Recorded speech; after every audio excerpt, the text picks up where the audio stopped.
Okay, cool. Hello, everyone. It's been a little bit. It's been about a week. Oh, hello. Hello to folks already popping into the chat. Hi, Marion. How's it going? I'm gonna kind of be picking up where I left off last week. I've got a chat on the screen. It's just basically a recording of the YouTube chat window, but that's fine. Hello, Michaela D. Oh my gosh, it's so funny seeing all your just names right there. I know I was talking about it last week, but it is very silly. So last week I was streaming on Friday, and I got cat hair all over my mat in the meantime. I was building Chopper, which was a phenomenal build. I had a lot of people come by, which I really appreciated. And today we're going to be continuing on with that with some of the new 2025 sets that I've got. This is the first one we're going to start with, which is the Jango Fett helmet. Jango Fett is my favorite Mandalorian, so hands, yes, exactly. Jango Fett is my favorite Mandalorian, so I've been waiting for him to get some love. And this is the year where he is. Here's what the back of the box looks like. Hello. Oh my gosh, hello to Coda as well. Folks already popping in. Thank you. Thank you. I'm just going to build Lego for a little bit. So let's open up the box. I love the little pictures of him from the movie. This is the first helmet build that I've ever built. Oh, cracking into that fresh pop. There we go. I was talking last week when I was building Chopper about how unsatisfying those are to open because I would feel like I'm tearing the box or whatever. I mean, whatever, it's just a box. But then I went and watched somebody else streaming building it, and they didn't do that, so I felt a little silly. I don't know how y'all open your boxes if you care about them in particular. But it weighs on me heavily. I've also got way more lights. I've now got a light up here. You can see on my hand. I might actually change the color on that. There we go. So now it's kind of an more even color. I've got a light over to my side. I've got another light over to this side. We're doing multiple lights set up to try to make everything look a little bit nicer. These bags already come in order. 1, 2. No, not quite. 3, 4, and 5. I imagine that's agonizingly loud. I'm so sorry. We're just gonna put our bags over to this side and this over to that side. Thank you. I'm glad you like the lighting. I'll put our stickers over to that side, and I think we're ready to crack into it.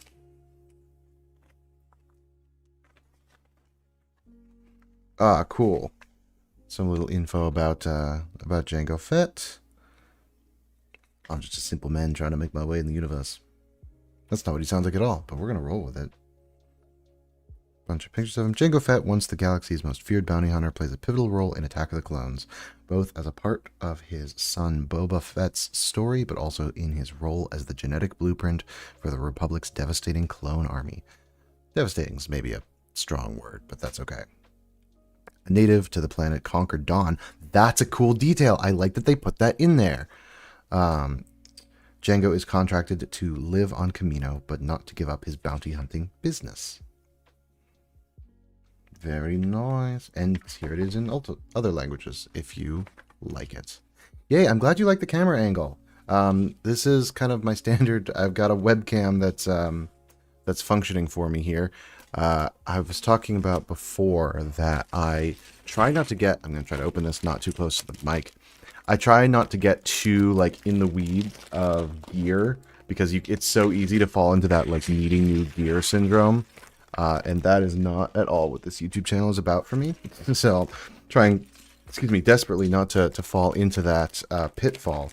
But I think that at some point soon, I am going to need to upgrade my webcam because it's handling a little bit better in the brighter lighting, but it is still not quite high enough resolution for my personal.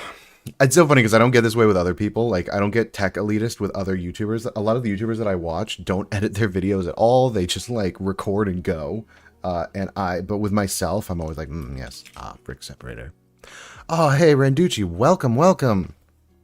Dude, I was watching your I watched your stream back of building Chopper from last week. I loved it. I loved it. And it was so funny because I was talking to somebody recently about that Chopper build, and they said something about, "Oh yeah, I heard that the leg isn't green." I was like, "Man, I didn't even think about that." But you're so right. The leg's not green. I'm just gonna dive right into this while I'm yapping as well.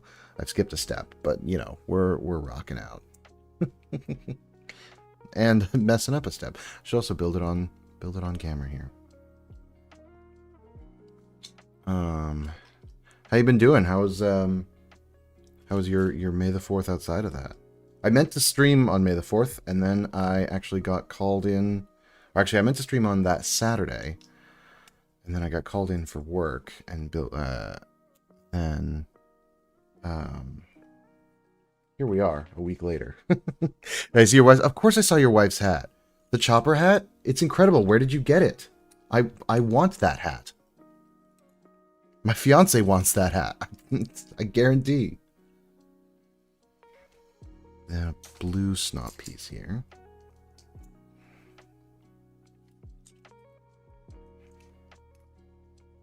We're also just vibing with some lo-fi in the background. Let me know if that's too loud, too quiet, too whatever. Really? Does this hang over like that? Okay. This is one of the comments that I got on the Chopper build a lot last week was that it was very funny to see how like brightly colored the inside was for what is ultimately a pretty gray little droid. Good to see that that is also the case here. You know, Lego Star Wars has got to get its color quota in somewhere.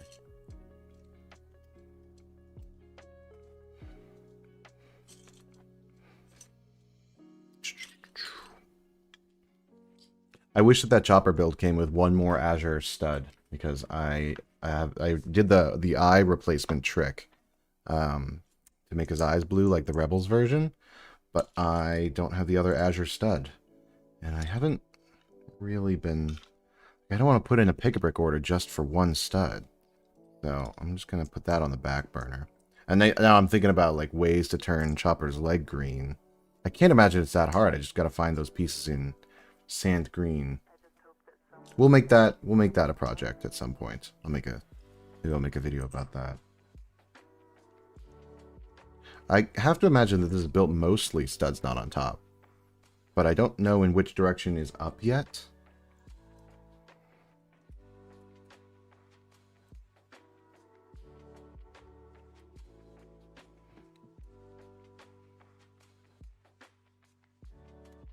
I've also got for later, after I finish this, because I imagine it's not going to take too long, I also have this Kamino Training Facility build to put together. I ended up getting 2 of that, so I can build one and leave one sealed, just because it's an anniversary set. I don't normally keep my sets sealed, but I do with some of the anniversaries. Apparently those leg pieces aren't in green yet. I haven't checked. Dang. In any color green?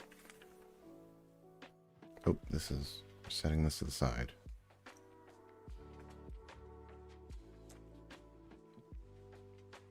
Shame about the Azure stud. You had 3 in yours? 3 extras?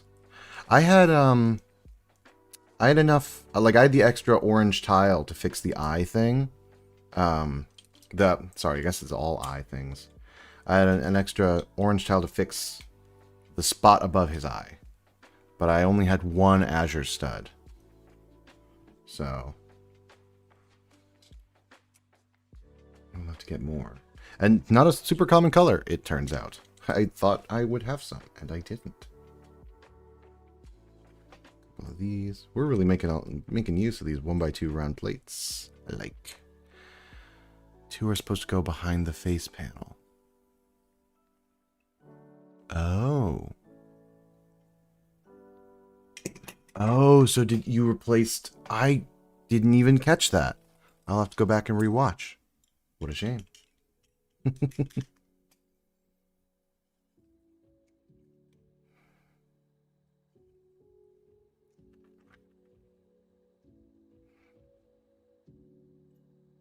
And this whole shindig Pops on there. So just swapped him with the grays. I will have to go back and do that.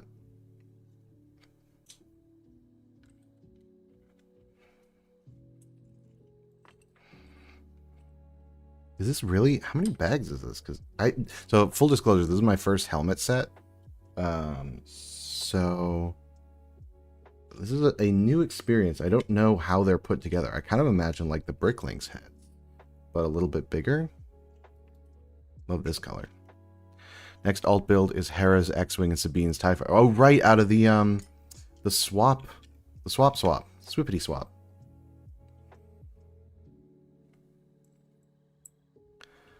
What's the favorite set you've ever built? Ooh, that's a good question.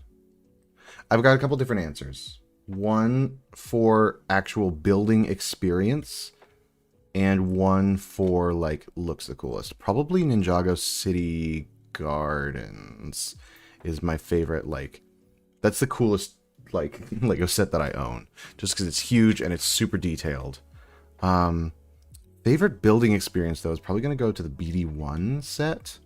Because it was the first set that made me realize that building experience mattered. Angela, welcome. We have a question for you. Do you think Keanu Reeves would play a great Darth Revan? Is that even a question? Yes, absolutely he would be an incredible Darth Revan. Well, yes. I think that he would play an incredible Darth Revan. I don't think that they would cast him in it, though. Because I think they want to... I think that they... Well... God, I have so many mixed feelings about it. Because yes, right off the bat, yes. But I also kind of want them to cast an unknown, especially since he's going to be under the mask for so long, or for so much of it. Because like that's kind of what they did with Pedro Pascal in The Mandalorian. Like if you're gonna cast somebody who's masked up for most of the time, cast an unknown, and then they can be under the mask. Pedro Pascal wasn't really unknown, I suppose. I know he was in Game of Thrones. But, I would love some Darth Revan content. That would be so fun. They could, yeah. They would make bank with that. Especially because, like, you could do so many different, like, there's so much emotion there. Right? Oh, thank you, Raducci, for the reminder to hit the like button. I appreciate that.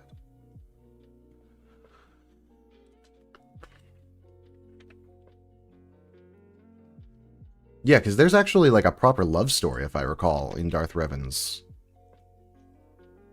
story. Oh, I bungled this. That's what I get for talking and not reading. Haha, I can't read.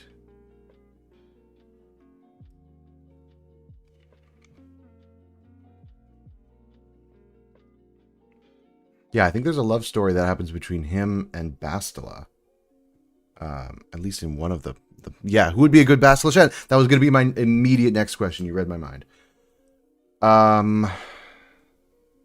Daisy Ridley. Just do it. Don't explain it. Don't explain the connection. Just let it sit.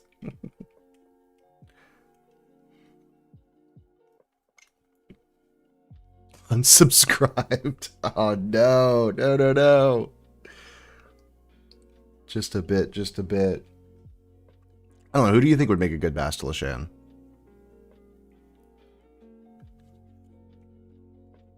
I feel like most of the like incredibly talented actors that I can think of have already kind of been in it. Angelina Jolie or Brie Larson would be a good Bastila. I could see that. I could see Brie Larson. Brie Larson kind of sprung to mind. Honestly, she kind of deserves another shot at doing a big franchise, because she's still going strong with Captain Marvel, but I know she kind of got off on the wrong foot with a lot of people. I think that would get her back some cred. Julia Voth. I don't know if I know who that is. I'm gonna look her up.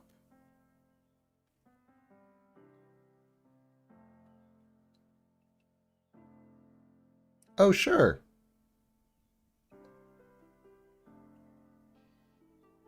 Yeah. I think I bet you could get any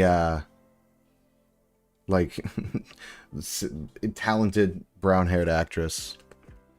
You've authored the best Jill Valentine from the Resident Evil games. Okay. My brain immediately wanted to say Keira Knightley, but I was like, oh, she's already done it. Natalie Portman. Oh, no, she's already done it.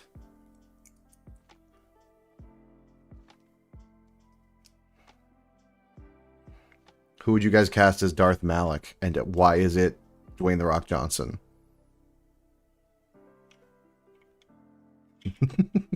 the most cursed fan cast of all time.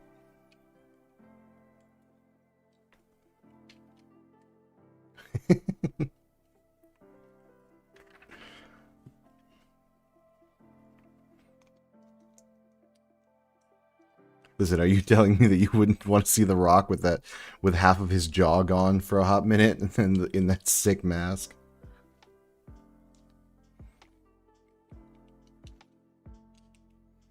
Dwayne The Rock Johnson as Emperor Palpatine. Final offer. Sharks, I have a proposal for you.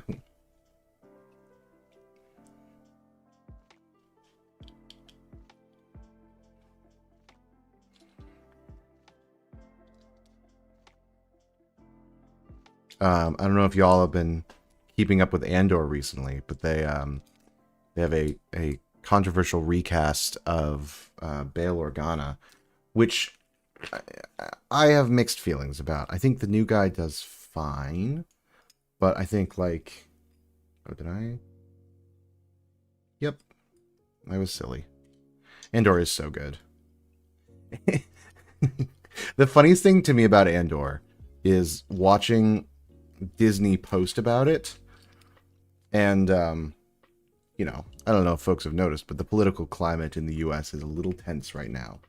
And without going into that too much right now, it's funny to me to see Disney posting memes about it, or like posting promotional material about Andor that feels very in line with a lot of protests that are happening in the US right now.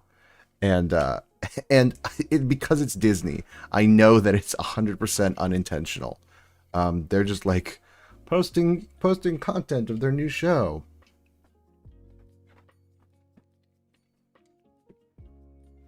But yeah, no, Andor is incredible. I still haven't finished it, but I'm excited. I know that they, or I've heard that they kind of rewrote Mon Mothma's speech that she gives in Rebels, but I kind of don't care because I am willing to bet that it's phenomenal. And as much as I love Rebels, I'm willing to see it sacrificed. Well, I'm willing to see parts of it rewritten, but better. I don't know if that's sacrilege, but...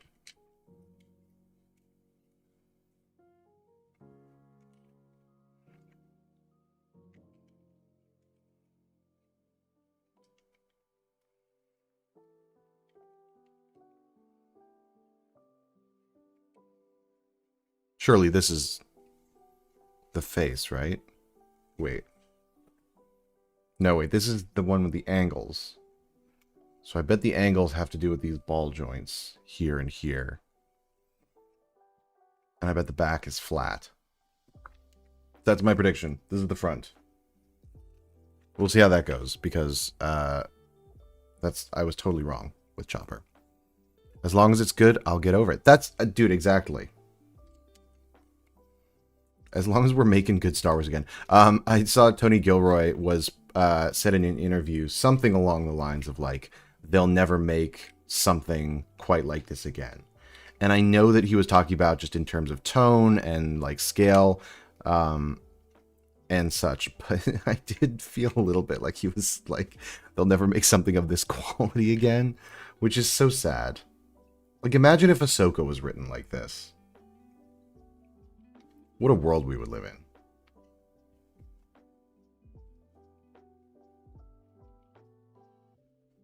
Okay, these go up like this. As long as you're having fun, the build is correct. Oh, that's a dangerous proposition. I'll just build whatever. I'll build another chopper out of these pieces. And then really we just slap a big old 2x6 brick on the back. Okay, alright. I guess I see the vision. Yeah, whatever. Exactly. If Tony Gilroy's not around, they won't make anything of that quality. You're so right. I love to like little things that the Andor production team do that like really show that they care.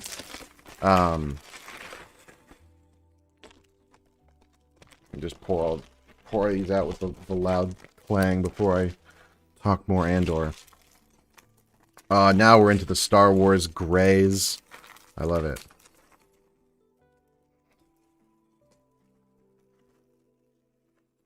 There we go. Okay. Yeah, I love, so, you know, Tony Gilroy was talking about how he, doesn't particularly care for the Star Wars, oh, and I placed this wrong. Did I? Yes. Cool. I'm illiterate. Yes, he was talking about how, like, he was setting out to just make a brilliant story, and he's not really a super fan of the canon or whatnot. Just fine. I think that you kind of don't have to be to make a good Star Wars story. But then I love that his production team said, yeah, okay, I hear you, but what if we put Starkiller's armor in Luthen's shop and make everyone lose their goddamn minds? What if we make sure to reference the fact that the crew from Rebels is going to come pick up Mon Mothma after she cusses out Emperor Palpatine? Like, you know, little things that you totally don't have to do, because nobody is expecting Andor to be that. Well, I guess some people might have been at some point, but in general, nobody's expecting Andor to be anything other than just like a cool rebellion story. And then they come in and they're like, well, we're going to make it fun for ya. I'm willing to bet that's how the Darth Vader scene at the end of Rogue One happened as well. Was they just kind of went, yeah, this will be fun.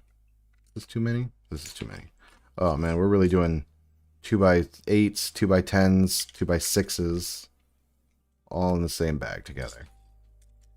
Child me would have been absolutely flabbergasted and gotten it all wrong. Right now it looks kind of like a dude, like face here and then like hair flowing out here like a pixel art character. That's one thing I'm also very excited about with Andor is getting to go back once I finish it. Getting to go back and rewatch Rogue One with all the context. Yeah, exactly. That Rogue One scene was phenomenal. And that's the thing, is that now you can watch you could watch Andor into Rogue One and then Rogue One into A New Hope. And you have some pretty phenomenal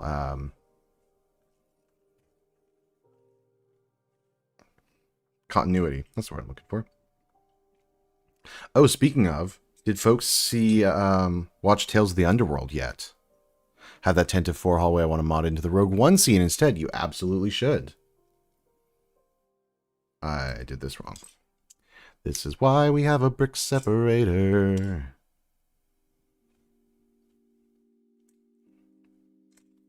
What am I? Perfect. Nailed it.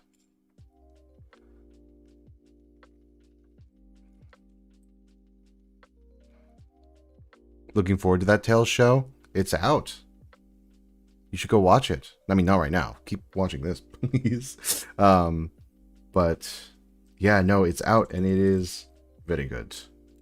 It's better than Tales of the Empire, in my opinion, but not quite as good as Tales of the Jedi. Oh, need to finish Andor first, I suppose. Oh, rats. It's sticker time. I'm not prepared. I need my sticker tweezers. I'm going to rock a slightly different set of tweezers this time, because they're what I have. They're not my, like, nice craft ones. But Here we are. These are sticker number 3.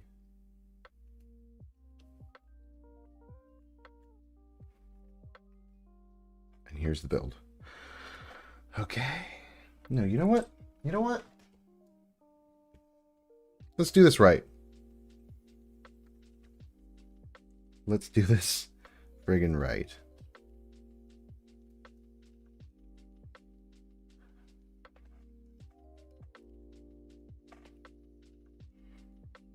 It occurs to me that I actually have to really lean in here to make this work. Windex, yeah, I know. But consider.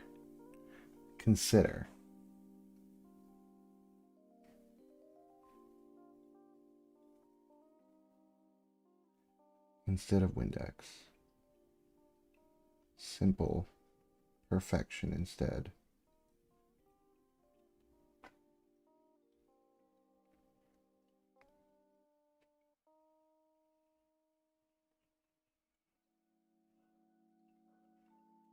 Simple perfection. Look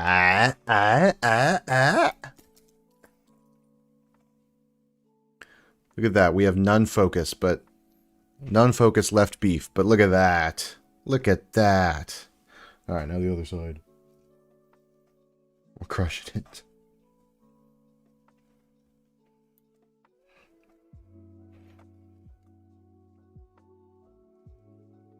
This is probably terrible for the actual pieces. I'm probably putting breaks in the...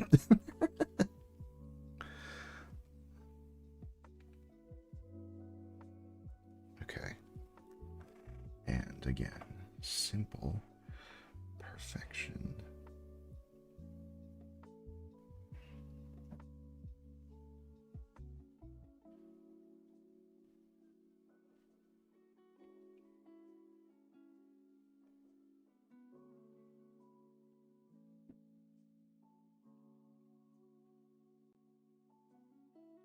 Boom jams. I understood that reference. I understood you're understanding that reference. So there. That's pretty good. I'm pretty happy with that. That's pretty straight. That's one of the things that's killing me about my chopper build is that one of the stickers I really screwed up. And it looks terrible. Is one of the ones on like above his face too? It's fine. So I guess this is probably his brow, right? This is, no. That's his brow. Sorry, I'll put this here.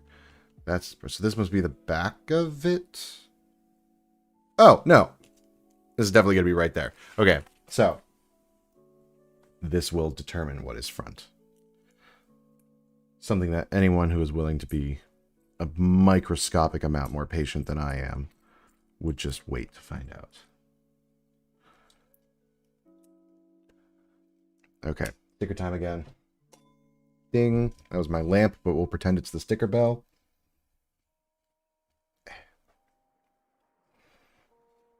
Okay.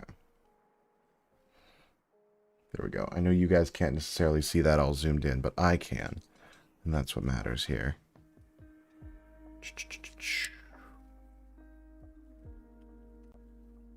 Thank you folks for coming out and hanging out with me on this lovely Saturday evening. That is in no way related to May the 4th anymore, but we're rocking out anyway.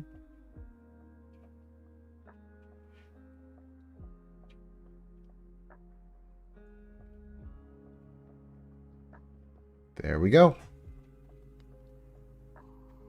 The first time I've seen a soldering station used to build Lego.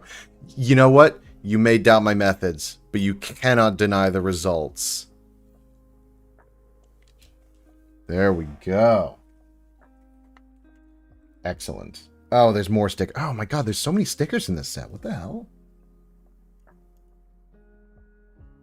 That's fine, I guess.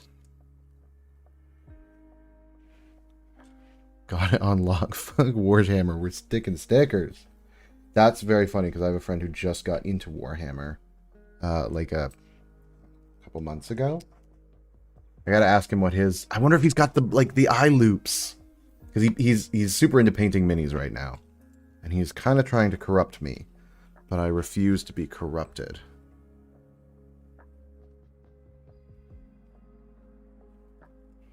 Mainly because I already have an expensive hobby.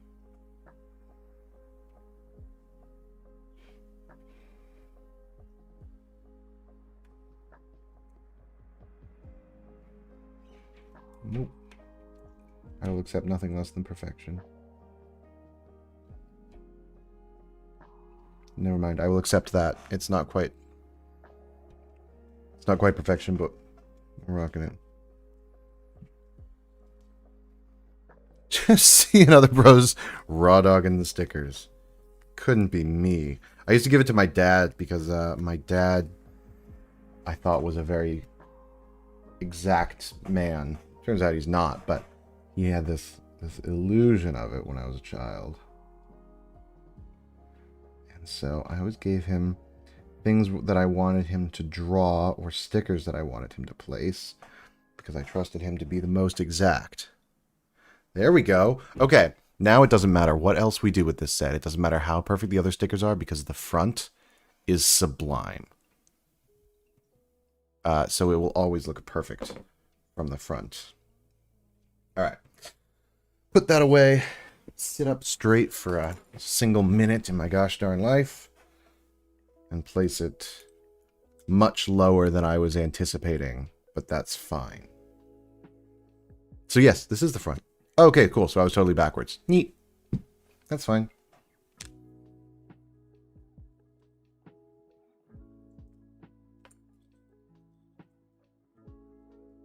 Now all they got to do is make Lego Warhammer. No. The right sticker is off. No, you're messing with me. Dog, you're messing with me. This one? No. No. Look, even the black lines line up. Because, like, my sticker sheet is a little bit offset, and it's still part... Nah, dog. No. You can't mess with me like that. I'll rip it off and redo it. I'm so insecure. Calculated it. Sorry, man. Can't argue with the facts. No, you're so right.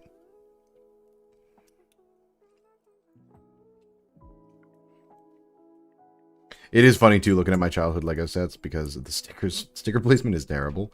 And I have one from an Alien Conquest? No, Space Police 3. I have one Space Police 3 set that I took the sticker off and I just put it on a plastic bin. And I found the plastic bin later in life, and now I have to try to re-buy that sticker off Bricklink if I'm going to have it be part of the collection. If I'm going to have that set be authentic to the way that it was. But that's fine. I mean, that's what childhood's about. You'll never catch me being like, don't play with your Legos, because I love this hobby, but ultimately it's a kid's toy and it should be enjoyed as such. Hashtag deep. My sticker goes to another school, dude. You don't know her? Yeah, I'm cool. Yeah, she's totally real. Out here be giving gender to stickers. Where the heck? Oh, right here. Okay.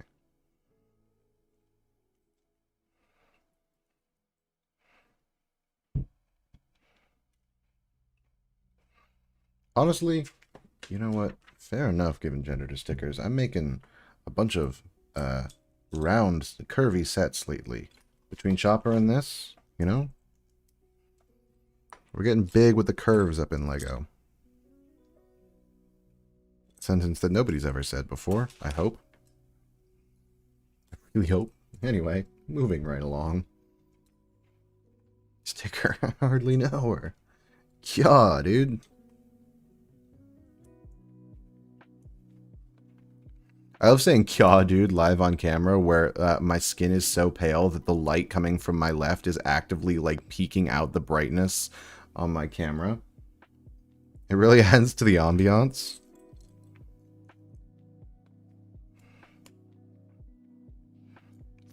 thick Lego. Nope. Absolutely not.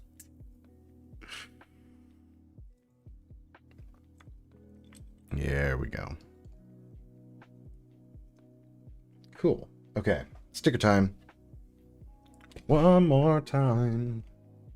Ooh, let's make a new rule that I cannot sing on stream. Okay, I think we're making the backside here. The backside of the thick Lego. There's a thick Lego backside. I'm this is awful. This is a terrible bit. Just for this, you get silence from me for a second.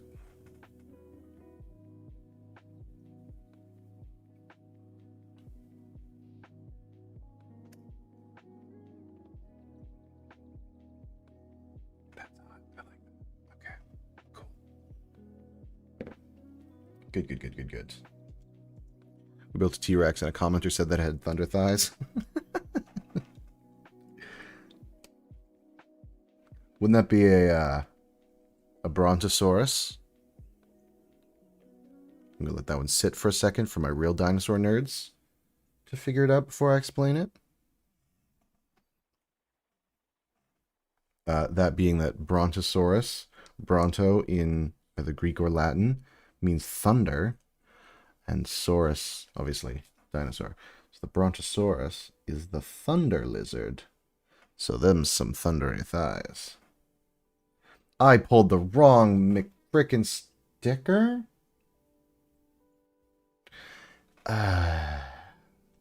We'll just put that back there. Oh, man. Oh, no, these are all individuals? Screw that. Gotta flip this one around for the offset.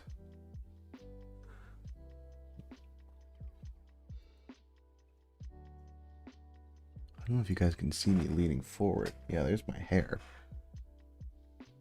That's what I'm like petrified about, is that you guys can actually see the look on my face while I'm doing these. It's probably not safe for YouTube, if I'm being totally honest.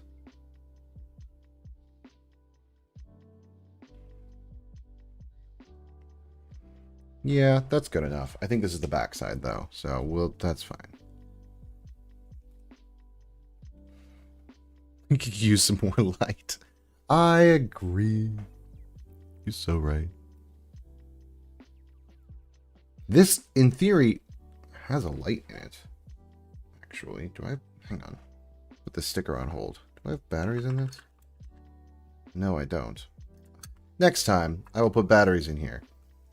We'll rock out. Like it's properly. 10 light boxes, stat. Get that man some light boxes.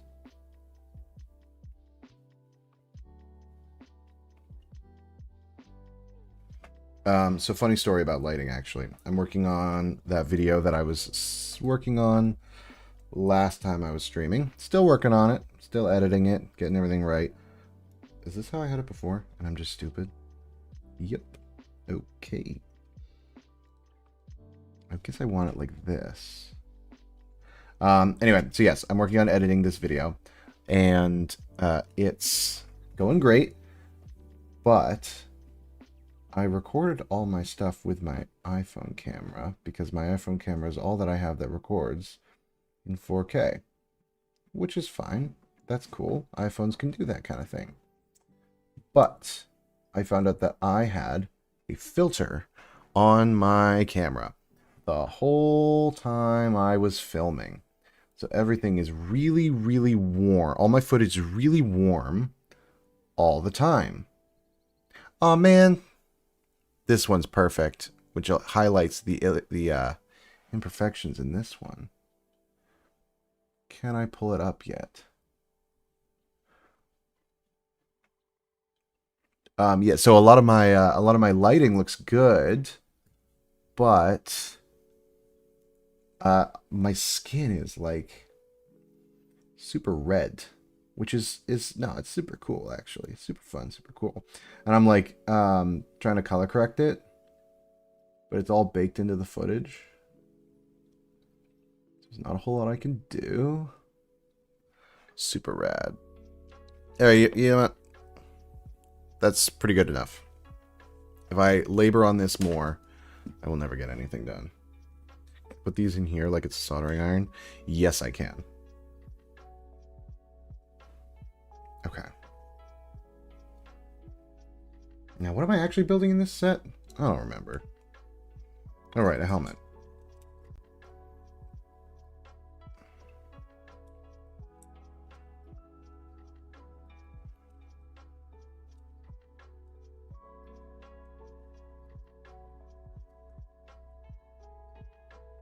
Best of luck in correcting the footage. Thank you, I appreciate it.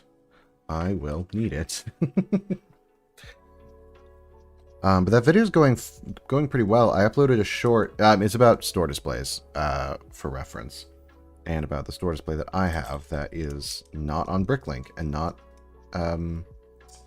anywhere online. It doesn't exist, which is cool. So I'm doing a video about it for historical purposes. And since I uploaded it, I also uploaded a short talking about, like, basically asking for information. I'm trying to find out what store it's from. I know it was on store shelves in 2019, blah, blah, blah, blah, blah. Go watch the short.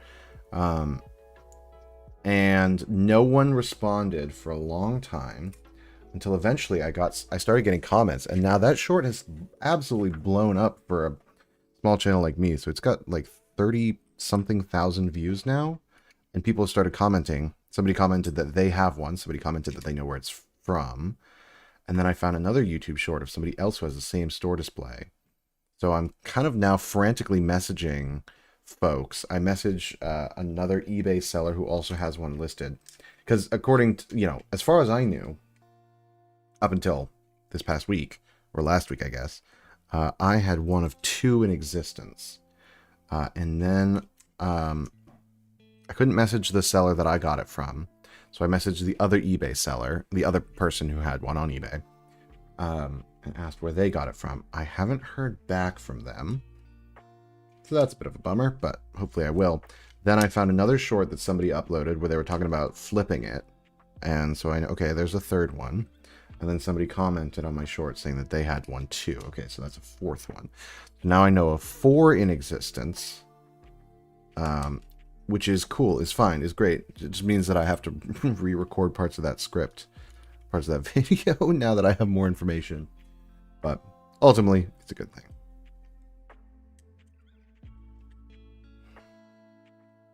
Hey folks, welcome to Talking Shop with Brickstorian. Ooh, my shoulder just popped. That's how you know you've been like in a Lego set for a good amount of time, is when your body starts complaining. Buckle up, Buttercup. We're still going. Everyone's favorite part of building Lego sets is stacking plates.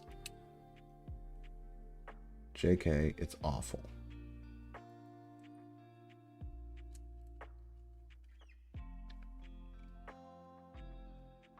There's way more parts involved in this helmet than I thought there would be. Thank you for the kind words. I appreciate it. How big is this thing? Did I grossly underestimate the scale? Wait, which side is that? That's this side. Yeah, that's fine.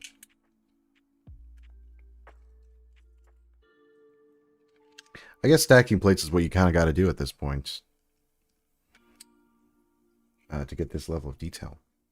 So, anyway, how are you guys doing? How's your weeks? How's your post May 4th blues? How are your wallets doing in the wake of the destruction? Have a little 2x4 out of here. I just got my other May 4th package in the mail from the ones that I ordered then. And that's what this came in. So we're still putting the ARC 170 on hold, and, that's cool. I want to get home and build some more. Yeah, dude, absolutely. Finals are done, so I'm happy. That's awesome. Love to hear that. Final season is always a chore, I'm sure. Pretty chill week. Wallet now housing a single comedic.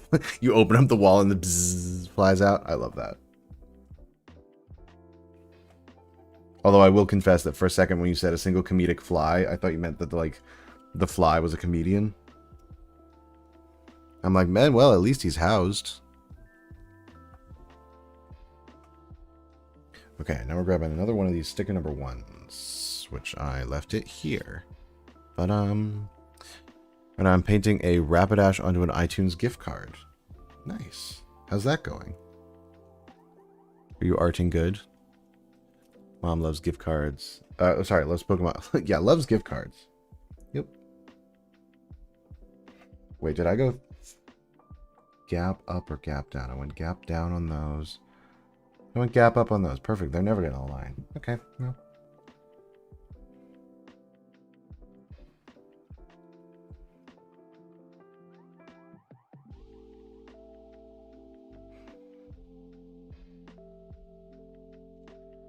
Back on the Pogo grind? P-O-G-O? Pokemon Go? Got it. Took me a second to work that out. You watched it happen in real time? Is anything good happening in Pokemon Go right now? I just went out and bought Pokemon cards today, which was cool and probably a mistake, but that's fine. Ooh, actually, I went to a Serendipity shop today, and I found a Ninjago Brickheads that was kind of rare to find. And I also found a CMF Series 22 minifigure pack sealed, which I cracked open immediately, and that was fun. Took me a while to get to. I feel so funny as saying pogoing. I'm pogoing. Hello, mother. I'm pogoing outside. Oh, no, it's like in 2016 when Hillary Clinton said Pokemon go to the polls. Congrats. There's a comparison for you. There's a thing. Let me expand so I can read. There's a thing in Pokemon Go called Dynamax fights. It's interesting. Not my favorite mechanic, but allows for getting more rare Pokemon easier. I'm assuming this is like Dynamaxing in Sword and Shield.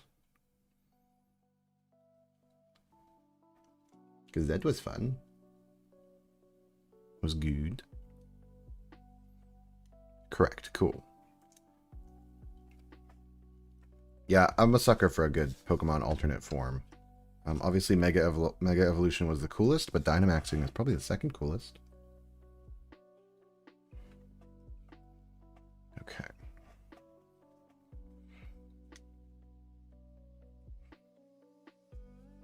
We went gap up on the other one, so we're going gap up here as well.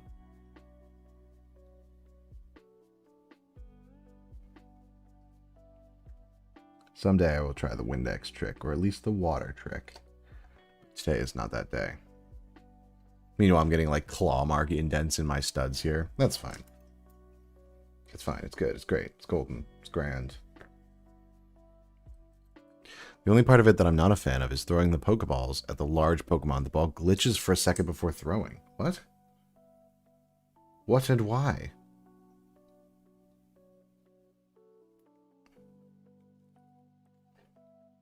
Also, throwing Pokeballs in Pokemon Go, I was never very good at. So, I'll confess.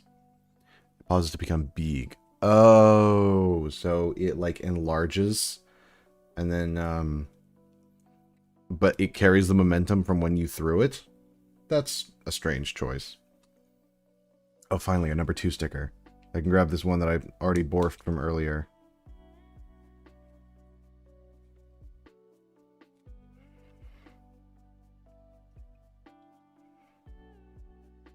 I feel like they should just like zoom the camera back really far and give you a big ball to start with.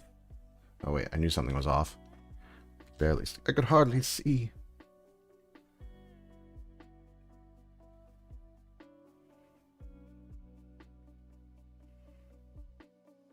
No. Oh, I'm not holding it by this.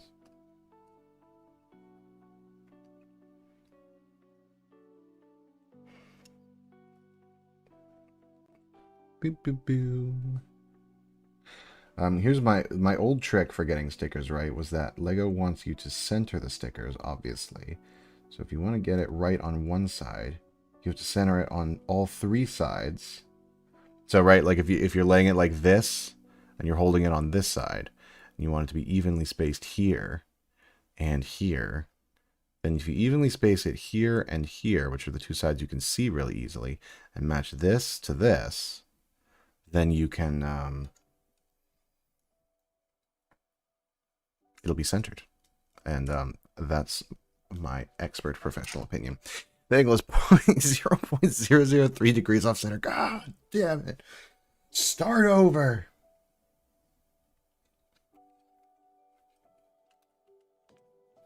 I'm tearing this whole thing apart. There we go. Oh, it does. I don't know how I feel about that. The stickers all the way around.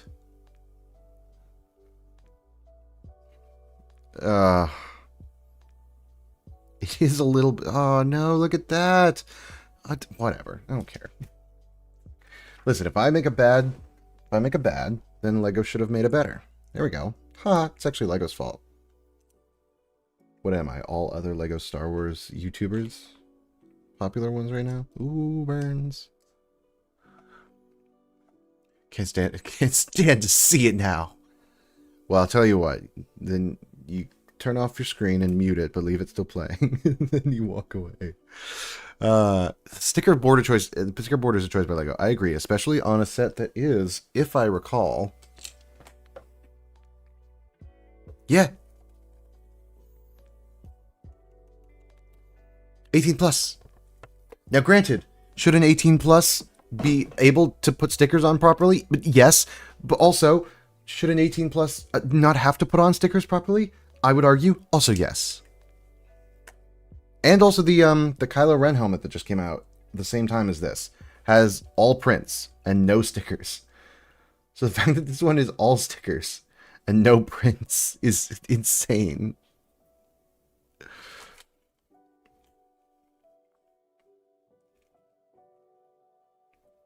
All right, here we go again. Here I go again. My. Copyright strike song. Can't stand it, so I'm gonna lay down instead. Can't stand. If you can't. Yep. That's good. I was gonna riff on that, and I actually don't have a better joke, so. Just gonna steal yours and say it louder. That was really fun in school. All stickers left. No, yeah, no print left sticker. To reuse a bit from earlier. This goes there. Oh, did I skip a step from earlier? Yaha! That's pretty awfully silly of me, isn't it? Especially because, like, I feel like this set is going to be a way more popular than the Jango Fett one. Or sorry, than the Kylo Ren one. Maybe I'm delusional because I love Jango Fett. But I feel like I see so many more people getting excited for this set than they did for the Kylo Ren set, Kylo Ren helmet. And you would think if you were gonna, maybe it's more expensive to make prints, but I feel like once you make the print, it's cheaper to have that print be in a bunch of sets than just one. I don't know. Am I making sense? Economics. I hope it's more hyped than the Kylo Ren one. Exactly. Also, welcome. Welcome. Yeah, I mean, the Kylo Ren one looks good. I just don't particularly like Kylo Ren's helmet, I guess. I'm not a huge Kylo Ren fan, if you couldn't tell by the fact that all of my sets are clone sets. But at the same time, I'm glad they made it, because the sequels probably need more love in the year of our Lord 2025. Oh my god, I felt so bad. So I uploaded a TikTok. A TikTok. Because I used to do all my short form content on TikTok. And that was fine and well and good. But I've since moved it all over to YouTube. But I did upload a video as a short and a TikTok on both platforms, just to kind of see how they would do separately, independently. And a kid responded to my TikTok saying, I'm getting into Star Wars for the first time. Truly, like, I went and checked out his profile. Truly is a kid. And said, I'm getting into Star Wars for the first time. And I'm looking forward to it. So I'm trying to talk to him, engage. I was like, oh, what order are you watching them in? Because it's the first question you ask any Star Wars fan. And he said, my friend has convinced me to watch them in release order. And I said, that's super valid. Might I recommend the Machete cut, which for those of you who don't know, goes 4, 5, flashback 1, 2, 3, 6. So the idea is that you start with Luke, and Luke being a farmer and Luke becoming a Jedi, you do all of Empire. And then you get to the end of Empire, and Vader goes, no, I am your father. Luke goes, no, that's impossible. And then you get to flashback and you get to see the process of how Anakin became Darth Vader.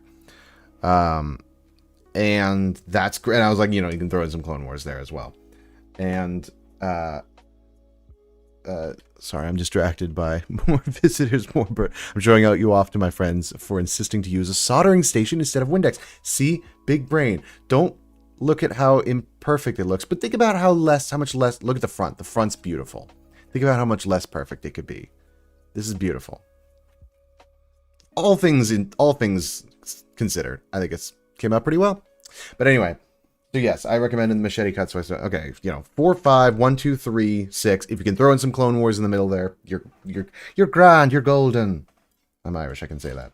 And the kid commented back saying, okay, yeah, but what about 7, 8, 9? I went, oh yes. I tried to play it off being like, I'm old, so I forgot that those existed. This kid doesn't need to know how old I actually am. But I just, they're good. The sequel trilogy's good. Well, no, it's not. I have no specific hate towards the sequel trilogy in the way that I know a lot of people do. But is it ever part of my thought process when I'm thinking about Star Wars? Not really. Unfortunately. Maybe someone will come around and do for the sequel trilogy what Clone Wars did for the original, or for the prequel trilogy. But I don't know. I kind of doubt it. You have a specific hate towards the sequel trilogy. It gave me so many hopes. What specific hate and what hopes? I want to hear about it. Give in to your anger.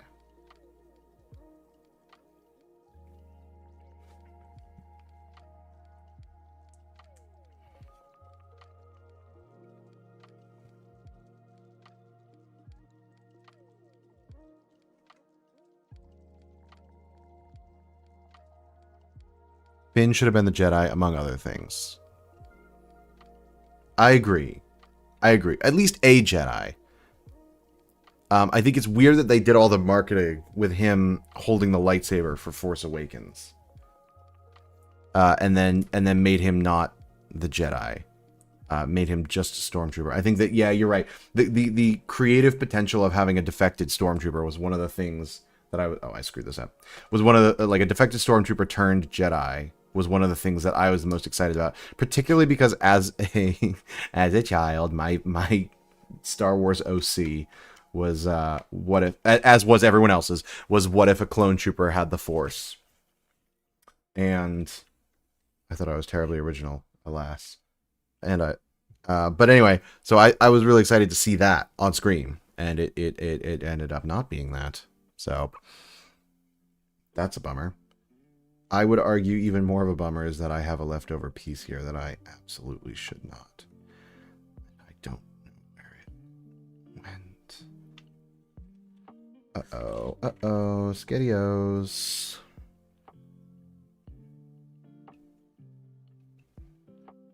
All right, folks, I'm going to need you to watch back this entire stream. Oh, wait. Can I see it in the asymmetry here?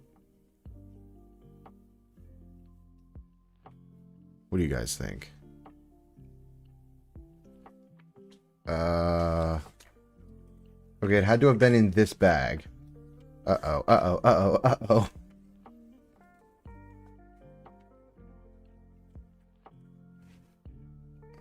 There's that. I think I got all of these. I'll read all your chats in just a second once I'm no longer distressed. I surely must have gotten all that because that's all structural.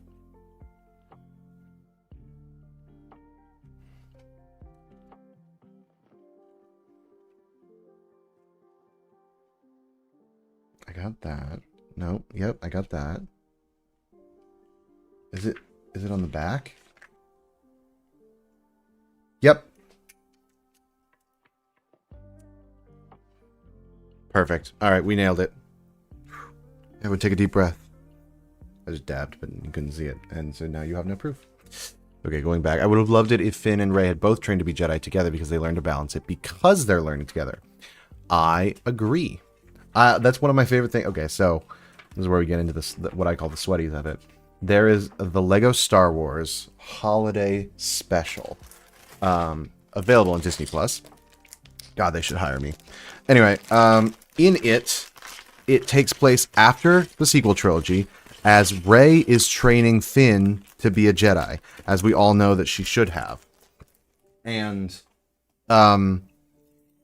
shenanigans ensues because she's not very good at it, and that's the whole thing, is that she's not a very good master, and she's to learn how to be a master by going back in time and hanging out with Obi-Wan Kenobi. Yes, exactly. So that does that, and I love that. I need another palp line. He does it different. He doesn't do just like a straight. He does like, it's treason then. No, that's not how he does it. Because they come in and they're like, you're the Senate. Nope, you're under arrest. It's treason then. That's my best that I got at the moment.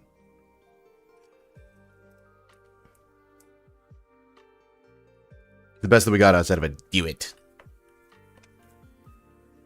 Or like a, good, Anakin, good. Give in to your anger. Let it fill you with hate. Henceforth, you shall be known as Darth Vader. Side note, I love in that moment when he gives Darth Vader his name. They add a little bit of like rasp to him. It sounds electronic, and I don't know why, but it sounds like a little bit, I don't know, Darth Vader-y or Grievous-y. Like, it sounds electronic. Thank you. That was a bow. I went to school to be a voice actor. Thank you for clapping at my silly bits. Okay. This bumps on there. I'm excited. Sorry, I'm looking at the play stand for this. I did this backwards. Bum bum bum bum bum bum. I'm excited for once the play scale version of Jango Fett Slave 1 comes out later this year, and I get to put this next to it because I'm broke and can't afford the UCS Slave 1. I can put these two together, and I can have my little Jango Fett shrine, and I can live out all of my 2002 dreams. It will be beautiful.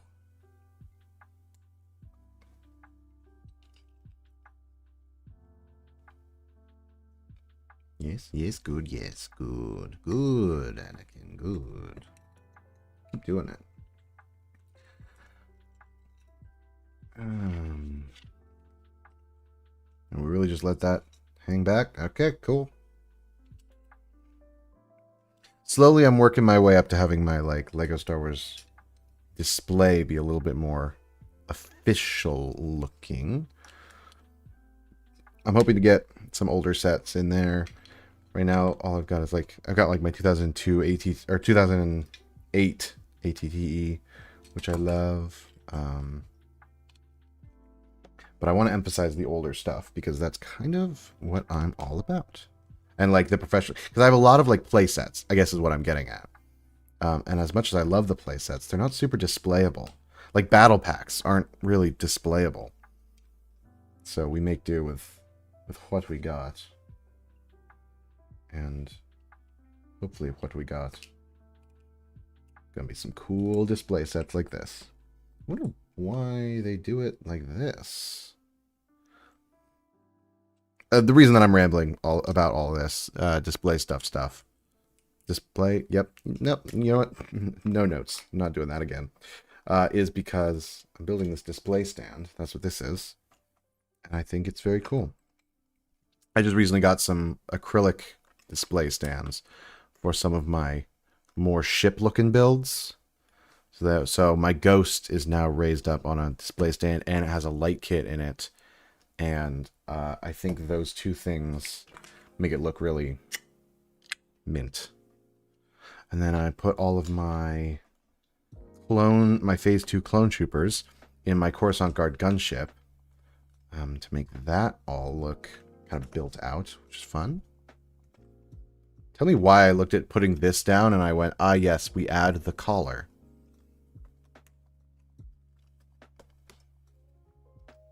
Surely that's fine and normal. Then this goes in here. And there's two of these. I want a canon-accurate version of Jango Fett's helmet that has the head inside. And Mace Windu just chopped it off and it went flying. Please.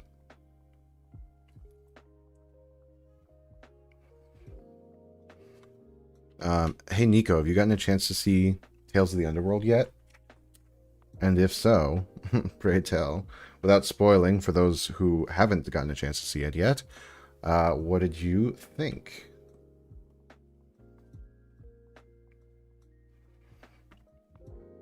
No, I haven't. Ah! I have no one to talk about this with. Dang it.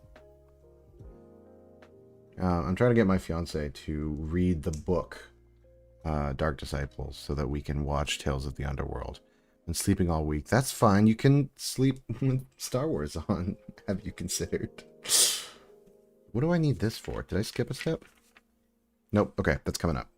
Okay, so now this goes like this, and like this, and this goes like this, and this goes like that. Oh, I see why we need to do it like this, because this continues the studs not on top down for the mask part of the helmet. Okay. There we go. He's finished. He's beautiful. Father, I love him. Now what about this bad boy on here for a little bit of extra stability. Not financial stability, because it's a Lego set. Okay, we're on to bag number 4. We're going to pop this out of frame, because I think we're done with stickers. Yes? Yes. We're done with stickers. Randucci, thank you so much. I appreciate that. Pin it. I will. I'll pin that right up at the top. Look at that. I finally got an on-screen chat window appearing as well. It's just a browser, basically, capture of the chat, which is why it looks a little funky, because last time I streamed, for whatever reason, if you go back and watch it, you cannot see the live chat on the side. And so it is 4 hours of me talking to the void and responding to voices and words that you cannot see or hear, which is incredible content. Hey Zim, welcome, welcome. Thank you. Randy brought me here. I appreciate you coming in. Did I skip a step and I'm stupid? No. Well, those two things are not mutually exclusive. But we're rocking out. Victorian and the voices. Yak, yak, yak, yak, yak. Especially because, like, at one point during it, we had a conversation about, like, mental health and such, which is cool. I love having those conversations. Doesn't look great when I'm talking to myself about mental health for an hour while building Lego sets as a fully grown adult man. There's just a lot to break down there, you know?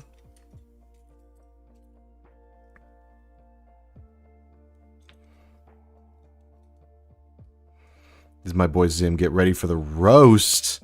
Uh-oh. Uh-oh. Oh, for the, I've been doing stickers with this. I did all of these stickers without Windex, just using the soldering iron holder. And some of them, most of, look, the front looks great. right? Look, the front goes great. This side looks okay. The back looks okay. Part of it is that this sticker is upside down, but it's 2 lines, so whatever. This side looks actually pretty good. I'm pretty cool with that. But hey, you know what? You can't get mad at me. You can't get mad at me. I'm just a little guy out here building on the internet. Get mad at Lego for making a bunch of stickers in a $70 18 plus set. And then we just won't talk about it when I do it again in a $15 battle pack or whatever. It's fine. It looks great for my phone. I appreciate it. You fear greatness.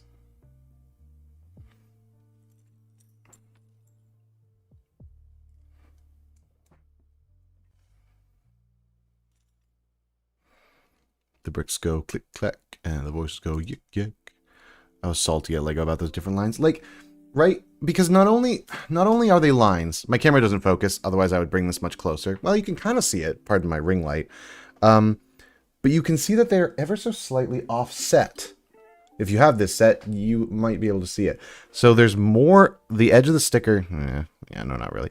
The edge of the sticker is here. There is more gap between the black line and the edge of the sticker on this side than there is on this side. The black line is right on the edge of the sticker. Yeah, you know exactly what I'm talking about. Exactly. So I'm just noticing now that I actually put this one on upside down, so there's more gap at the top. Oh, and I did on this one too. Actually, this one is the upside down one then. So I left the gap at the bottom. So that's why these, and this one I guess is kind of at an angle to make up for, like, it's fine. It's fine. It's fine. It's fine. Because we've got our setup, right? We've got our setup. You can see my lights in the background. That's kind of cool. Anyway, we've got our setup. We're good. It's fine. But is it fine? It's fine. I'm just, you know, emotionally disturbed.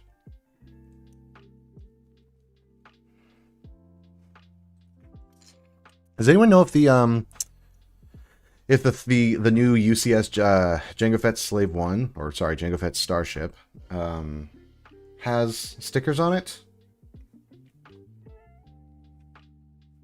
Also, what is this in the manual? Hate crime towards you specifically making stickers like that. I agree. So here's, oh no, I guess it's kind of clear. But why? So okay, right? I've got this piece. It's the bridge of the nose, and I've got this. Clearly, I'm supposed to put this on this, but the angle that this is at.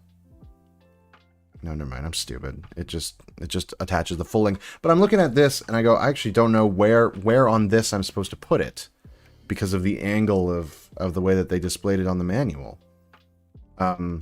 If you have an ounce of common sense, it's pretty self-explanatory, it seems. But wahoo is my rant for the day. Lego stickers will be my villain origin story. You're so right. You're so real for that. Let's see. New UCS also has stickers. It's supposed to be fun. Yeah, exactly. I don't mind them doing stickers in principle. Because I think stickers can be fun. But don't do them on a set. Like, do them on sets for kids, I think. Because then there's some level of, like, playability. Like, you're putting on the stickers, and that's fun. I guess I never thought it was fun as a child, because I like my everything to be pretty exact. But, you know, whatever. We don't have time to break down all of that. But don't put it on adult sets. Don't put it on collector sets.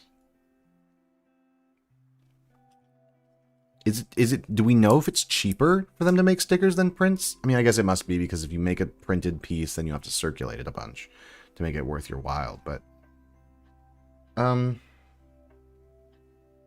don't know. Figure it out. Get good, Lego. There we go. Also, Renducci, all I'm saying is that I got none roasts, none burns. Seems like Zim's on my side here about the soldering iron solution.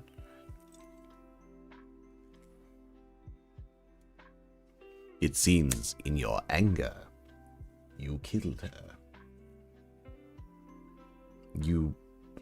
No, what's the line? Like, became the very... No, that's a line that Obi-Wan has about Darth Vader, I guess, where he says, like, he became the very thing he sought to destroy. Man, it's cheaper, but I don't know. Yeah, it must be.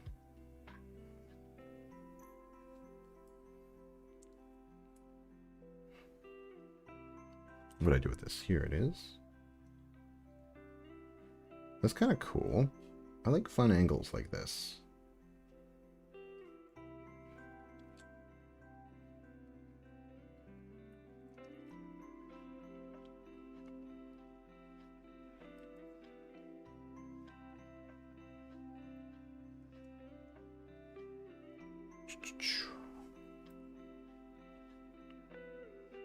Oh, this is the back of the helmet.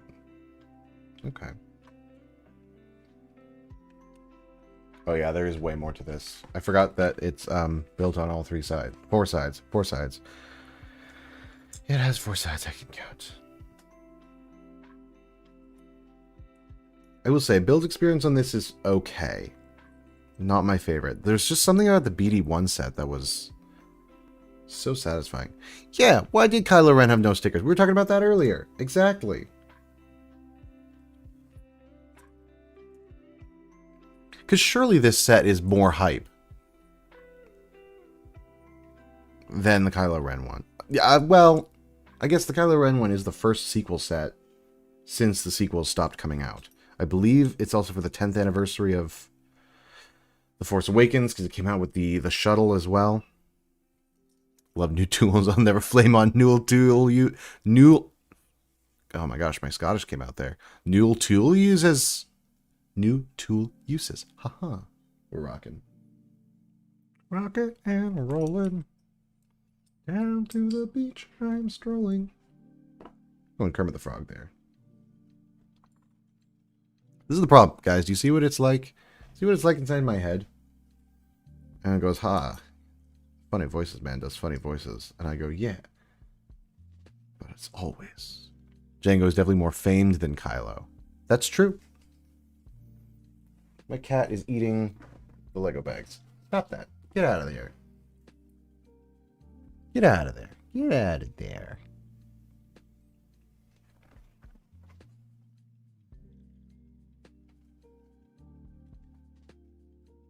Oh, like that. Cool. Yeah, I don't know. Interesting that helmet sets are back in general. I kind of thought they were gone there for a minute. That's just a glimpse into my sick, twisted mind. You would not believe the horrors that go on in there. Speaking of Kermit the Frog, this is totally not related to Lego or Star Wars, but I just recently watched a video where the guy, there's apparently a new guy who does Kermit the Frog. Welcome to Luffy. I appreciate you dropping in. We're talking about Kermit the Frog. There's a new guy who's doing Kermit the Frog since 2017. He's not been in any movies yet, but he's the new voice of Kermit the Frog. And the Muppets fandom is absolutely flaming this guy for not being a very good Kermit. And I was like, yeah, whatever. I just recently saw a video that he released for the Muppets, like, something's anniversary. And oh boy, it's rough. It's rough, guys. And the Kermit the Frog could be rough, but it's rough. According to Reddit, from all of last year till January 25 is a dying set series. Then Lego drops 3 in 3 months. Oh, right, they came out with the AT-AT driver helmet as well, didn't they? How's that one doing? I can't imagine. Well, right? Yeah, it has always felt like a... I mean, I believe the Darth Vader helmet set is still on Lego.com. At some point, I'll have to set up a browser capture on this stream so we can go check out Lego.com. But somebody's going to have to check it out for me. I believe you can still buy the Darth Vader helmet set. And the Mandalorian one, the Din Djarin Mandalorian one. Star Wars helmets are on my 100% collection. I thought that they were gonna... That's totally fair, first off. They're not... They've never been my thing. This is my first one that I've ever built. I really thought that they were gonna get replaced by the MIDI scale sets. Right? Because they came out with the Tantive 4. They came out with the Home 1, the Invisible Hand, and... Now the most recent, the Kylo Ren's one. What's the last one they came out with? Oh, the Acclimator class. Yeah.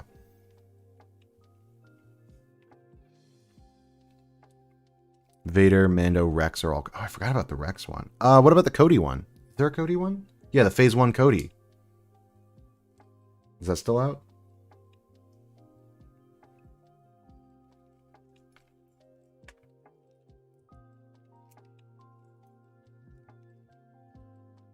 Not gonna lie, part of why I haven't bought any of the helmets is because if I start, then I'll want to get all of them. I'll start because I'm a collecting fool, collecting fiend, if you will, and nothing is more resistible to me, or nothing is less resistible. Nothing is more attractive, I guess, than an achievably collectible set. So, like, I bought all of the Lego Avatar sets that came out from the first movie. And if you look at it on Rubricable, I've got 100% collection completion rate because, first off, I love the movie, but there's only like 10 sets, so Cody probably is too. Came out at the same time as Rex. Yeah, okay, cool. That's what I thought. I wish that they made retrofit versions of those sets where you could color swap them. Because Cody and Rex are cool and all, but I wish that they made... Ooh, interesting. I wish that they made versions like you could make a plain Phase 1 or Phase 2 Clone Trooper helmet. Interesting. This is at a slight jut out angle. Let me put that at the top. Up where it connects to these ball joints up here is slightly narrower than down here. There's a slight gap. I can wedge my fingernail in between these two, and this is on a slight splayed out angle, we'll call it.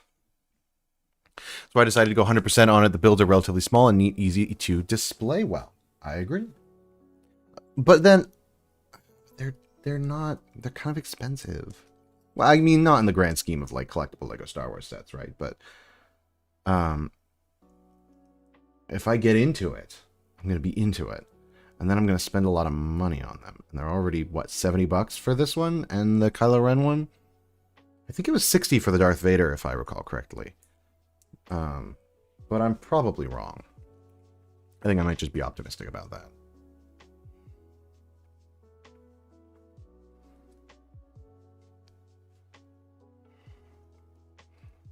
And you know what I don't need? This is the same reason why, for those of you who don't know, I am big into like original Lego themes. Ninjago is my big thing.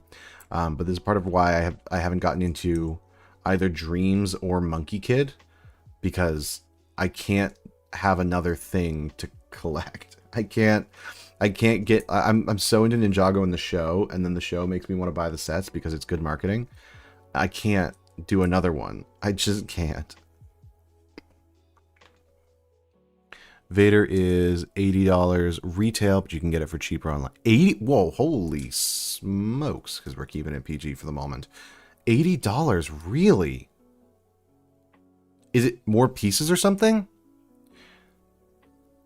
Can share links, and I need to show you where the chopper hat that can be ordered and Zim's Fresh Collection. Oh, hell yeah. I'll add you after the stream.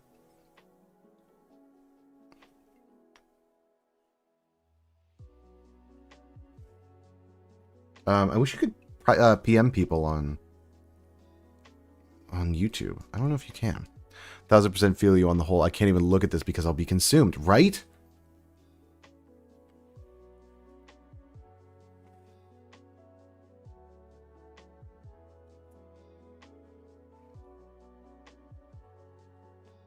You want to see the Rapidash? Sure. Those who don't know, Michaela is my fiance. Do you want to come show it up? I'll show it on stream. Do you want to show off your art? Did I build this one? I don't know. We'll find out. Just don't forget to mute. Oh, here we go. We have some art to show off for those of you who might be... It's wet. Don't touch it. I didn't touch it. There we go. Some art. The Rapidash is eating the apple. It's beautiful. I love this.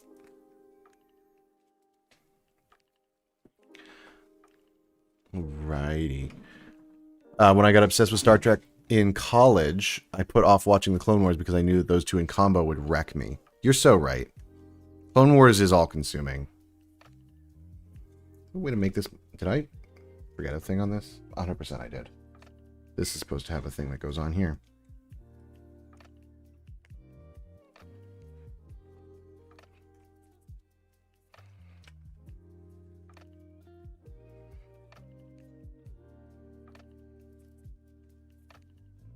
Have you gotten caught up on Clone Wars by now? Because last I knew, you had not. Also, y'all, so much love for Michaela in the chat. I appreciate you guys. I'm sure, and I know she does as well.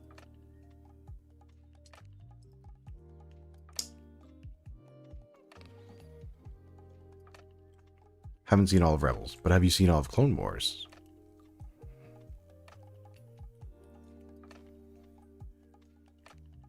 We'll get Rebels. Okay, yes, seen all of Clone Wars. Michaela Support Club here. Hype. Rebels is complicated. I love Rebels. But I know that a lot of people don't, and I know, and it kind of takes a second to like settle in to what it wants to be. I maintain that Rebels season 4 is probably one of my favorite seasons of television ever, because specifically because it deals with grief in such a understandable way for kids. Not necessarily understandable, but I guess approachable. It takes balls to, like, as a kids show, commit to like teaching about grief and trauma and like familial bonds like that. I will say spoil nothing about what happens for those of you who have not seen it, but they really build up this family, and then they show you what they could do with it. And then Rebels season 1 is good, just like it kind of gets you into it. I think it's the least strong season. Then Rebels season 2 is basically Clone Wars catch up with all your favorite Clone Wars characters. Rebels season 3 is, all right, we're done with all those Clone Wars characters. We're gonna put all their story arcs to bed now, basically. Did I do this wrong? No, I just forgot stuff. And then Rebels season 4 goes, okay, now we're gonna wrap up the Rebels storyline for the most part. I really didn't like Rebels when it was out. It's nostalgic now. I agree. When I was still in college, I would play episodes of Rebels frequently, just like low on my computer to fall asleep. Because there's just something so comforting about it. I love Star Wars and Star Trek, but cannot get over the animated series hump. It bums me out because I hear about how good they are. Interesting. What is it about it that you don't like, or like is distracting to you? Is it just that the characters look different, or do you not like? Do you like other animated series? Because I think the toughest part about getting into the Star Wars animated series is that at a certain point you start to associate these characters with how they look in the animated series, and then you see them in real life, and you're like, oh, that's not right at all. This isn't lining up right. Let's see it. So, well, yeah, there's not a lot of representation of processing real grief and trauma in kids shows in a way that's done well. Absolutely. And so, you all should go watch Rebels. Oh, yeah. No, I bungled this completely. I was not paying attention. I was too caught up talking about Rebels, you guys. Such a good show. I feel like I can't take it seriously. Futurama is one of my favorite series. Oh, interesting. Yeah, no, that's fair. Star Wars animation will break you of that. It gets very serious very quickly, especially it's like some of the later Clone Wars and that the grief arc that I was talking about with Rebels. But I understand not being able to take it seriously. I actually had a lot of trouble with the animation at first too, but mostly because the background vibes were so much like the OG Barbie movies do. Okay, yeah, that's valid. I had an issue with the animation style when I was a kid because it didn't look like the movies, and also it looked hot take. Clone Wars animation looked bad for a while. There's some parts up through season 3 of Clone Wars that look objectively pretty terrible. But then they really smoothed it out to the point where now they're doing, when they came out with Clone Wars season 7, it looked gorgeous, and the Bad Batch looked beautiful. The Tales of the whatever, Tales of the Jedi, Tales of the Underworld, Tales of the Empire all look just phenomenal. Umbara arc is one of the craziest arcs in all of Clone Wars, in my opinion. I agree. I wish that there were more Lego sets of that. I know that they came out with a couple in like 2013. But yeah, that is really kind of... Season 3 is when the Umbara arc happens, for those of you who don't know it. But Season 3 is when they do Umbara. It's when they bring back Maul, spoiler alert, but they do a lot more with his story that's not spoiling. It's when they start diving into the Mandalorian stuff, which is arguably as well some of the most interesting... I mean, Mandalorian stuff is always the most interesting stuff in Star Wars, like when it crops up. So, there's a lot of... Season 3 is absolutely peak. And to your point, Zim, about not being able to take it seriously, that is really when, like, maybe watching some of the arcs that are quite serious in tone might help with taking it seriously, because some of the stuff they do is quite heavy. For those of you who've watched Clone Wars Season 7 to the end, that as well. Umbara arc has a lot of fanfiction about it, a lot of fix-its or making it significantly worse. What would you want to fix? Also, I agree that the Umbara and Starfighter Lego would go so hard. Also, Coda, thank you from earlier. I saw that, and I appreciate that. It is a wild experience. I used to do gaming on Twitch for those who have not caught up on the lore, and one of the hardest things was gaming and talking at the same time. Building Lego and talking, much easier, but I do miss things. So, we're rocking as much as we can. But yeah, what things would need to be fixed? Deaths mostly. Okay, all right. Without spoiling it for those who haven't seen it, would you add deaths or remove deaths? Because I can think of one character in particular who I would love to add a death for him. And then some other characters who I would not do anything with. Oh, Zim, thank you so much for subscribing. I appreciate it. God, that notification scared the crap out of me, though. That's on me. I gotta change that. Both. Lots of fics are like, author's favorite Jedi was on Umbara and they made changes. I would have killed Pong twice. Does he die in that? I thought that he didn't. I thought that he just got, like, arrested. Or court-martialed? Is that the right term?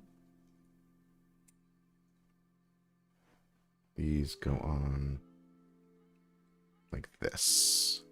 He does it almost every fic. Yeah, I imagine all the fanfictions would kill him off real quick. Kill him off right quick. There we go with our other bit of the rangefinder. So the way that they did this is it's all tiles on this side, and then on this side, this is an L-shaped plate here. So then when this bar piece comes down, it actually bumps up against this stud and against this stud here. That's why it's different on this side, so that it comes down and it locks in place here, goes up and locks in place as well. So there we go. There are few where he's just incapacitated. Oh, and I assume tortured, which is, you know what? For a war criminal like that, we'll call it valid. I mean, that is war crimes, right? What he does to the other clones.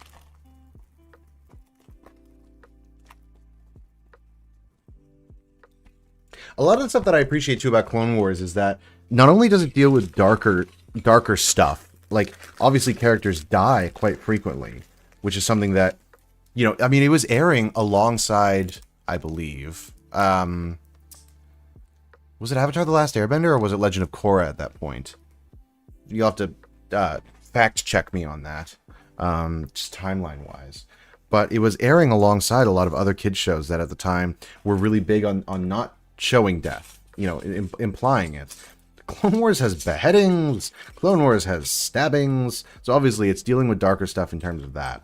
But then some of my favorite things are that it deals with darker themes of war, what war does to children, what war does to like this peacekeeping tribe of monks, clan, nope. Race, nope. Group, sure. Religion of monks. And it deals with like the morality of war. The fact that like there's a thing in, is it the Clone Wars movie? Or is it? It might have been Ambush, which is one of the first things. A galaxy consumed by war. Peaceful worlds must choose sides or face the threat of invasion. And that always stuck out to me. The fact that they, at no point in the show does it ever like. No, I guess that's not true. There are characters like Ahsoka who have to learn the lesson that war is bad, objectively, and nobody wins. And right, that's the whole message of the Clone Wars as a concept, is that nobody wins a war like that. Just everyone suffers. And ballsy choice to make as an American TV show in the Bush administration of, you know, American politics. Anyway, not to get too much into that, but for kids, yeah, it's heavy. See, Clone Wars made me sob. Avatar, I think I was watching both at the time. Okay, it would have been probably the later seasons of Avatar, I'm guessing. But yeah, comparisons there. Also, a lot of the same creative team. Hence, Oppo, Clone Trooper Oppo. For those of you who haven't seen it, look it up. There's a Clone Trooper that has Oppo markings on him, and I love him. I really like the paint design armor of the named clones in Umbara Arc. Dogma, Kix, Hardcase, Tup, and Fives. I agree. I have... Hang on. Bear with me. Stay here just for 1 second. I want to show you guys something cool. My cats think it's there, but it's not.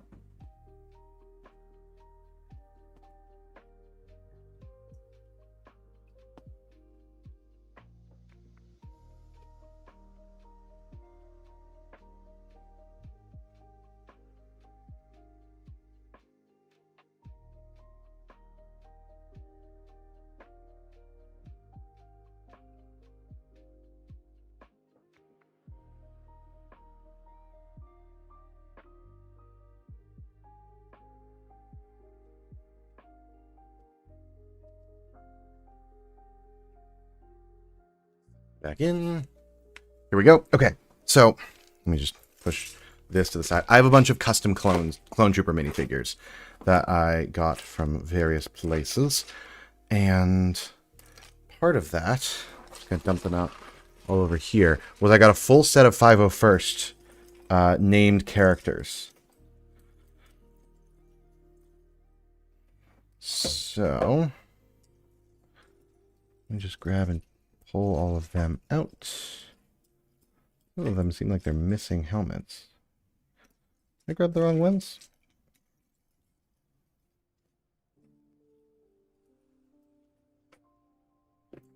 I may have grabbed the wrong ones. Oh, this is embarrassing. Bear with me one more time. I will be right back. I'm so sorry.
Okay, well, apparently I can't find them, which is kind of a travesty.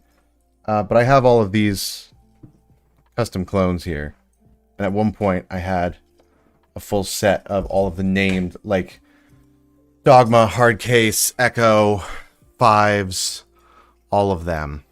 These ones, here's Fives, here's Echo, both of them without rangefinders. Here's Wolf.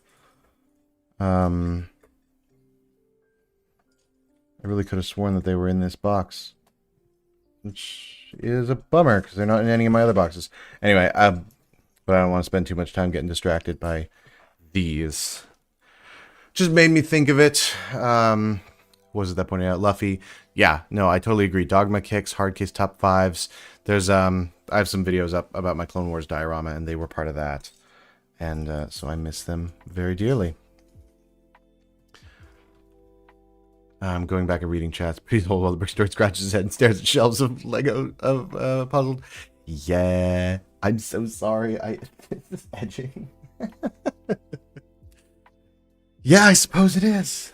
Congrats. You've been edged by a smooth criminal. But yeah, anyway, okay, back to ranting about. Welcome back to the Clone Wars podcast. Talks about, there's episodes where they go to, for those who haven't seen it, for those who have, I apologize, I'm just ranting about a show that you already love. But for those who haven't, there's an episode where they go to Mandalore.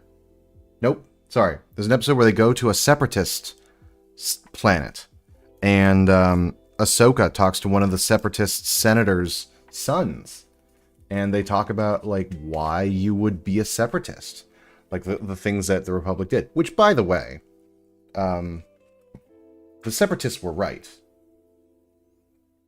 Right? Like, the Republic turned into the Empire, and the separatists were right. So, that's a crime. I have to go to bed, but enjoy your build. Thank you very much. Thank you for stopping by. I appreciate it. Appreciate you coming and having fun with us, talking Clone Wars. Go watch Rebels. Go watch Tales of the Underworld. You specifically. But good night.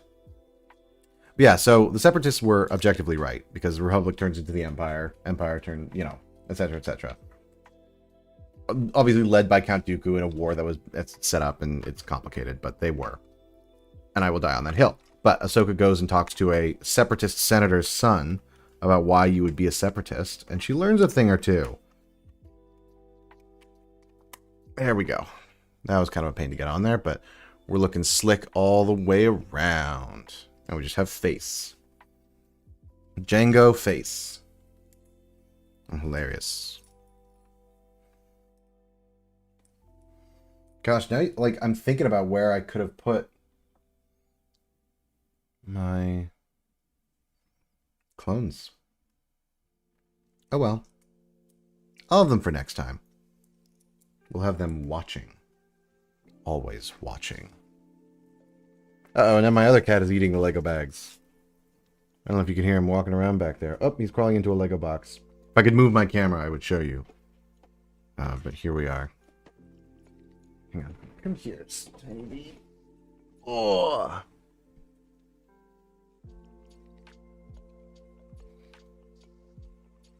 He's so upset about this. Look straight up. Nope.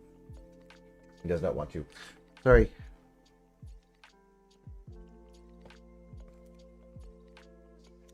Always try to have a cat cameo show up at some point. A Bubba Bubbkins. Yes! He's the Widow Beans man. And he got cat hair all over my desk and all over my light pieces. He's a black cat. So that's neat.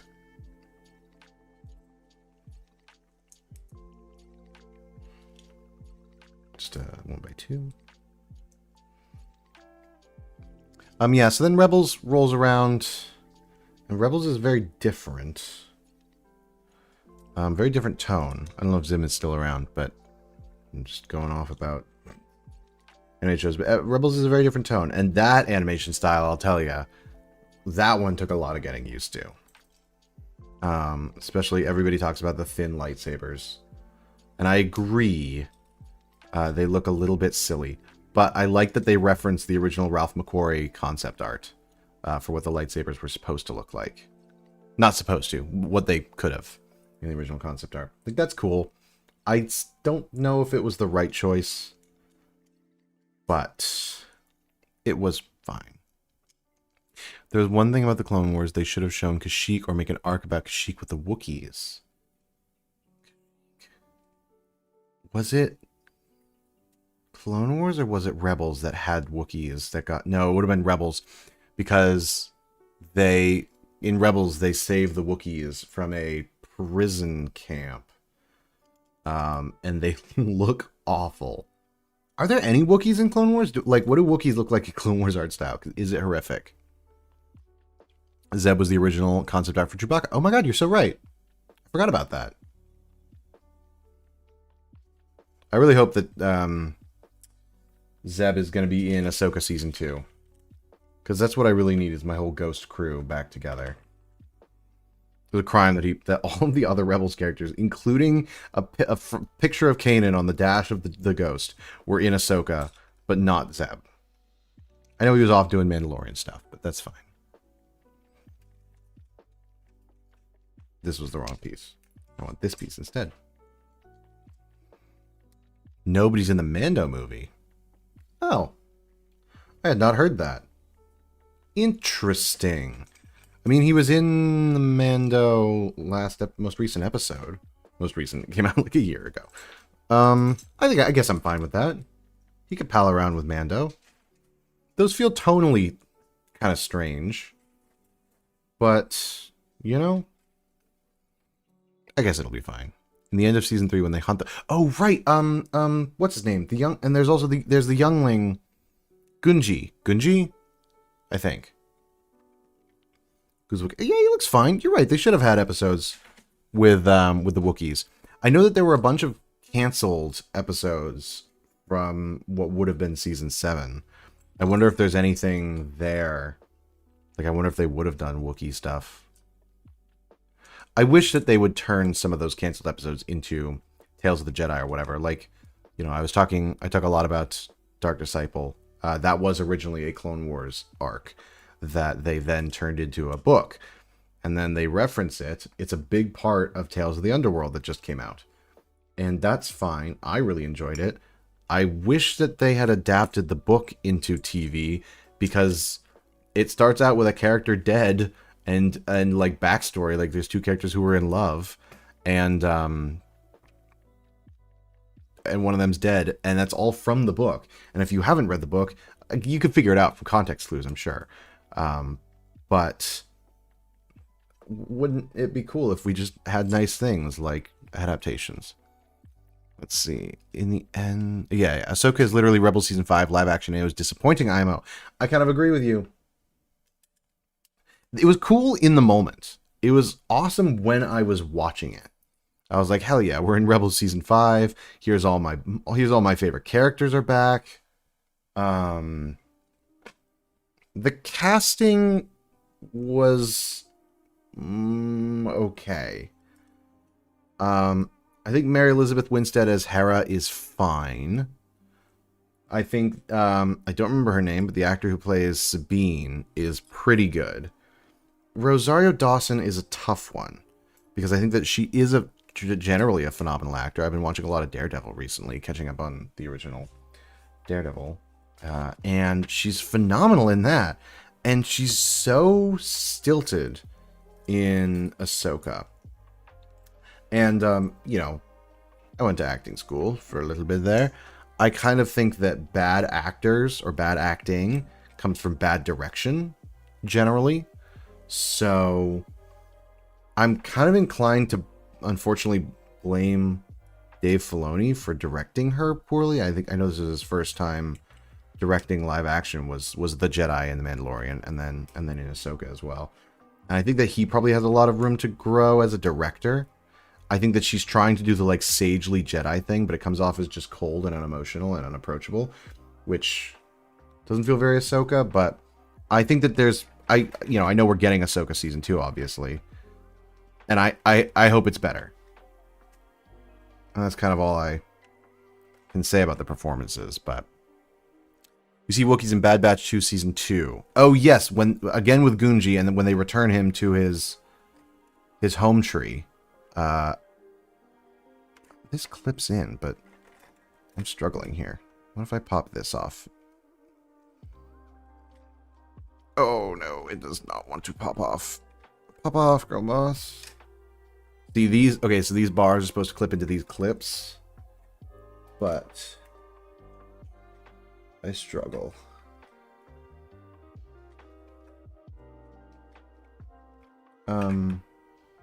Part of it feels like it's because of this piece is in the way down here at the bottom. This conflicts with over here, but I can't pop that off cleanly. I say, then doing it, executing it flawlessly.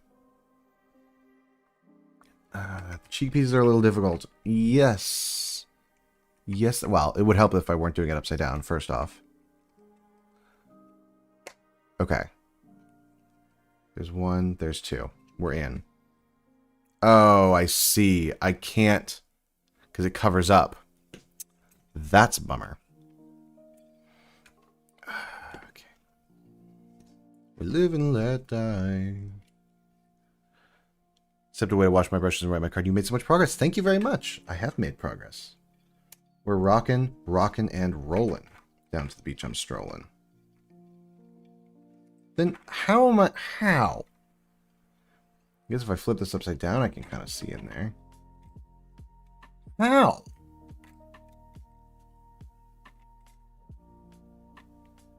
Did I put this together? Hang on. Did I put this together wrong? Yep. That would be why. You guys watched me and didn't even say anything. Watch as I do this first try. Nailed it. Oh, I feel silly. Incredible. Boom. But, okay, sorry, going back to chats. The fighting was atrocious. Hayden still has his masterful moves, but Rosario's so stiff and slow. I know. And I know that they talk about, like, behind the scenes, like, they were trying to make, that's why they made the Leku shorter, was so that they could do some of her moves and stuff. But she's not that acrobatic, and the Leku are the wrong length, canonically, which, you know, canon's not everything. I get it. There's a certain amount of craft that has to go into it. But I guess we live in a world where in Superman movies, like Man of Steel in 2013, they CGI'd his cape for most of the movie. And I know CGI's tough. I know that, you know, budgets and time frames and all of that jazz is tough. But what if we just CGI'd her Leku? Like, they made She-Hulk. She-Hulk is a completely animated character, and she looks not great, but she looks okay. Why couldn't we CGI her Leku and then I don't know, have a stunt double do flips and stuff? It's probably fine. But absolutely valid for feeling that it's atrocious. I have no issues with that. When you're Disney and Star Wars, what even is the budget? Apparently not very high. If recent rumors, if I don't know if you all have seen the news about Hawkeye and Jeremy Renner, but Jeremy Renner's going around saying that he's not coming back to do another season of Hawkeye because they were going to pay him half of what they paid him for the first season, which is messed up for a lot of reasons. But then there's a podcast I listen to, The Weekly Planet, and they were talking about, they have a friend who works on the, or a source or whatever, who works on the production. Apparently the budget is nothing. Apparently, like, even the catering lunches are super cheap and terrible. So what even is the budget? Not as much as you'd think. Not as much as it should be. Certainly. I think Andor stats. I'm not even in the light, am I? As I build, well, it's mostly black as well.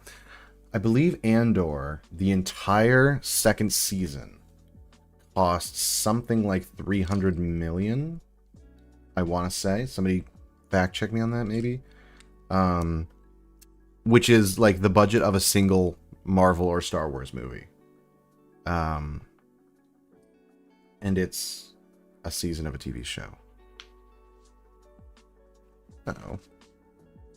I'm missing a light gray 1x3. Did I mix it in with all of my minifigures over here? That's the kind of thing I would do. Why don't I put them back in their container while I'm thinking about it? A lot of these, by the way, are knockoff minifigures that I bought. Let me tell Lego, please. Knockoff minifigures that I bought to be like placeholders for characters that I knew I was going to get, like minifigures that I knew I was going to get, and wanted to have in a display shelf, but couldn't afford yet, and so that's why I have them. It's fine. It's fine. Haven't seen Andor season 2, just season 1, but the reviews are going crazy for it. Yeah, no, it's incredible. I haven't finished it, but people are talking about it, which is phenomenal. I hope people talking about it is the impetus they need to like make Disney Star Wars TV shows better, because it's tough. People watched Andor. 650 for season 1 and season 2. Okay, so let's just cut that raw in half. Let's say it's 325 for each season. They're what, 8-episode seasons? That's not much per episode. I've still a hard time with the live action shows just because the episodes are so long and my attention span is so short. That's totally fair. Yeah, no, Michaela is not caught up, unfortunately. We watched Obi-Wan together in live time. And that was, I think, the last one that we watched as it was airing. Because then I got impatient and wanted to watch more of it. I hate getting spoiled for shows. Did I drop this 1x3 piece? Did I use it somewhere else like I did last build?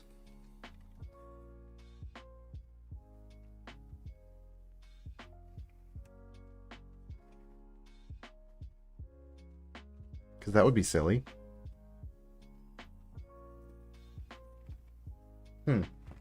Oh well. I've been reading lots of books lately, less TV. Yes, I agree. Obi-Wan did felt cheap. I know what I said, and I said what I meant. What was the budget for Obi-Wan? Because it did feel cheap. Obi-Wan, I have also a lot of mixed feelings about. Because I liked it. At the time, it had me literally like on the edge of my seat as I was watching it. The scene where Darth Vader is coming down the street and he's like gonna kill the kids or whatever. Like that genuinely had me anxious. Not anxious, but invested. And then the ending was so nothing.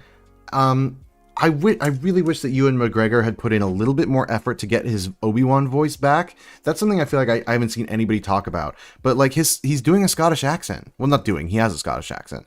He's doing a Scottish accent the whole time. And that's not how he did Obi-Wan back in the day. So why now does Obi-Wan Kenobi have a very slight Scottish accent? I'm just nitpicking, but they kind of open themselves up to nitpicking, and they're that big of a product. I feel like Zim says I feel like I have a short attention span when I try to watch the animated series. That's fair. I would raise you, though, that the animated series are only like 20-minute long episodes. So, you could technically just watch a couple minutes. Be pretty good. I am truly missing that 1x3. I wonder if I used it somewhere else that I shouldn't have.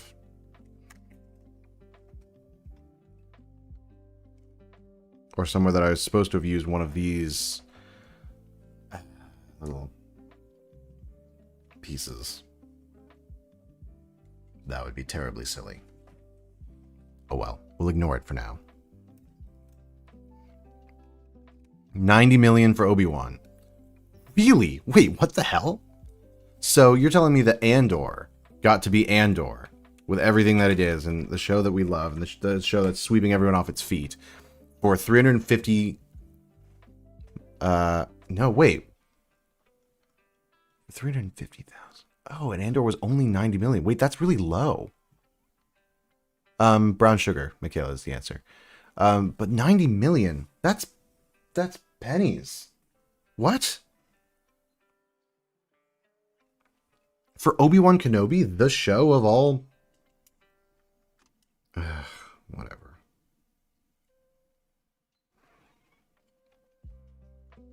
Pretend there's a 1x3 here. I'll go back and add it later. It's fine. It was the Riva show. That's fair. I wish that Riva... I liked Riva's story, which I think might be controversial, but I liked her story, and I liked, in general, like, what they kind of were trying to do with her. Consider, what if it had been Tales of the Empire? What if Riva had been in Tales of the Empire and we told her story there? And then just, like, by the time we catch up with her, she's just, like, in Obi-Wan, she could still be the villain of Obi-Wan, but we just know that she's turning on Darth Vader or something. I don't know.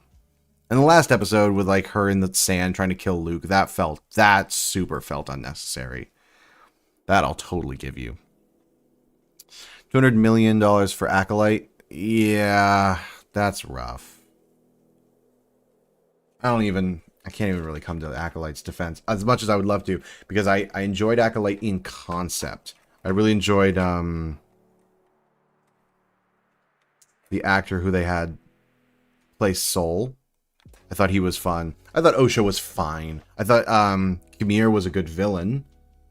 And I thought the Plagueis, like, I was excited to see where that show was gonna go, but I'm kind of burnt on shows being in their second, finishing their first season, and me being, like, excited to see the second season. Like, man, make me excited about what happened in the first season.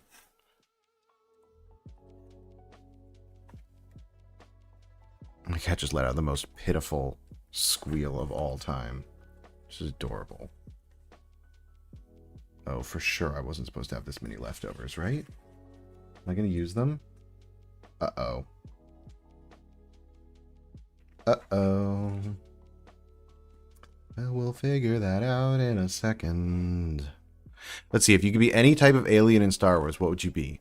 Is it a boring, basic answer to say a Zabrak?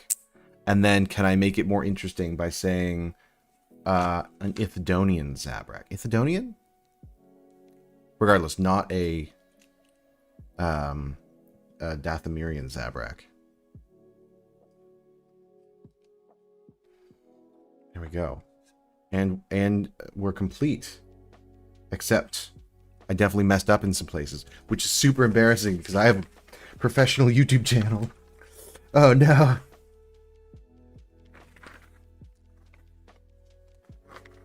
I do this stuff for reals on the internet. And I must have done it symmetrically too. Found it. I didn't finish this back piece. There goes one.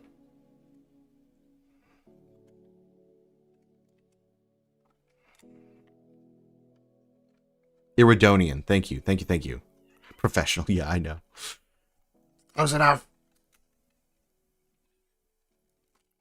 Oh, jeez. I really made a mess out of this. Aha! I found it. Unintentionally. I used a 1x3 here instead of this jumper plate. Sick. We're crushing it, guys. First try. First try.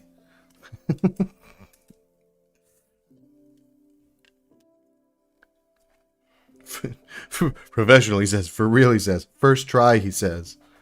And you all nodded along and said yes.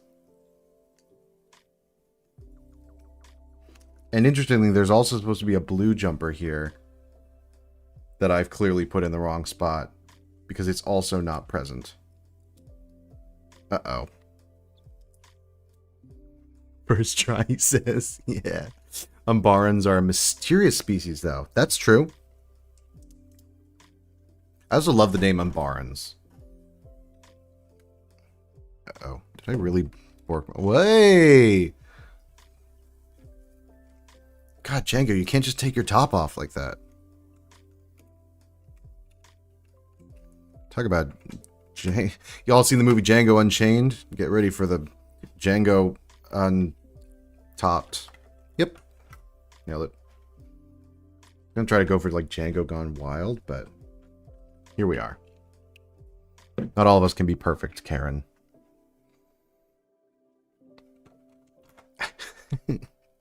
Putting it in wrong. I don't know what you mean.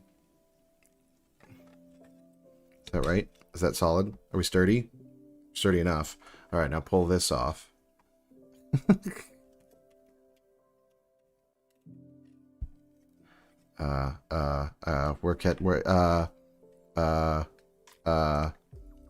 Nailed it. Nailed it. And furthermore, nailed it. Now we're going to have a normal amount of leftover pieces. Look, we're spiraling. I don't know what you're talking about. It's fine. It's fine. That's upside down. Is my camera flickering? That would be cool if it was. I would be enthused about that addition to my life. Spiraling? I don't know what you mean. We're thriving. Woo! Woo!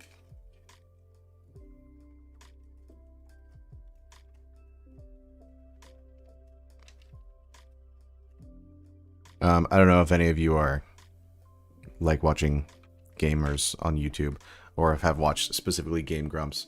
There's a bit where Dan says, there's a bit where Dan goes, we have a video game show that we do for a living while they're dying at the video game. I do not do this for a living, obviously, but that's what this is. And also, I have a confession to make. You know how I was just saying that on the back, I was missing a little jumper plate here, a little blue one? I found it.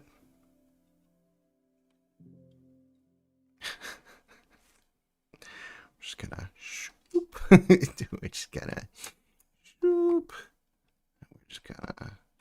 We're just gonna whoop.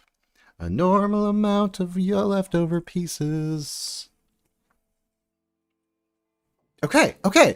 There we go. We're thriving. Look, we could do the thing. It's in the... Yeah. That's in the this. Look, we follow directions so good. Boom jams. There's build 1 in the bag. In the bag, I say. On the table. My camera's flickering. I can fix that if I need to, but if it's not too bad of an issue, well, there we go. It's the light. The light draws extra power, so it flickers. We're this far in. Listen. We're this far in. If you've been watching so far, a little bit of dim light won't kill you. Okay. Anyway. What games do you play lately? Yeah, as Michaela said, I've been playing a lot of Oblivion lately, and I've been watching Michaela play a lot of Blueprints on Game Pass. In terms of Star Wars stuff, I really liked Jedi Fallen Order. I didn't play a whole lot of Jedi Survivor, though. I played a little bit of it, didn't get very far, and never picked it up again. Haven't played Outlaws yet, either. We're getting there, though. Alright, we're going to put him here, and then we're going to start on our second build of the evening, which is also very exciting. Oh, yeah, if you've gotten this far, gotta hit that like. Exactly. I appreciate you, man. So yeah, we're also going to build this. I have 2 of this because I placed 2 orders on Lego.com. I got 1 to build and 1 to leave sealed in box. Like I've said before, but if you're new, I don't normally leave sets sealed in box except for gift with purchase. Things that have, I'm the Brickstorian. I'm not Italian, but I'm the Brickstorian, you know? I gotta preserve brickstory. So anything that's like this, a gift with purchase that it was kind of difficult to get, that you couldn't just buy off store shelves. I'm gonna have at least 1 sealed copy is my goal, so that I can kind of preserve what that would have looked like. It's not about the resale value for me. It's about the brickstory. And we're gonna open this up with... This one has tape. Look, that's how they should all be. Calcestis, my beloved, I agree. Jedi Survivor was fun. I know about the twist in it, and I'm engaged by that. But in the story, I think the gameplay was pretty good. Unfortunately, I had a lot of trouble. I tried running it on my PC. This is my gaming PC, and it ran. Oops, breaking stuff. It ran like absolute crap. And so I like it was unplayable, truly. And so I stopped playing it, and then when it came out on Game Pass, I started playing it on my Xbox, and it also kind of played like crap there. Better, but still not great. It was an awful one of these. Well, hey, listen, when have you ever done it from above? Yeah, it's the one of these. We're good. We're good. This set reminds me of the Clone Cadet episode. It would be cool if they made a battle with the Clone Cadet test armor. I agree. That's honestly, I mean, obviously I know that this set was super desirable for a lot of folks. The reason that I wanted it is because I love building. I had a Clone Wars mock diorama that I was working on for a long time, and I love the Delta Squad or Domino Squad. They're the ones from Clone. I know one's from Clone Wars and one is from the video game Star Wars Clone Commando. And my confession, I'm a bad nerd, is that I don't remember which one's Delta Squad and which one's Domino Squad. But these are the ones that turn into Hardcase and Echo and Fives and who's the fourth one? It's not Kix.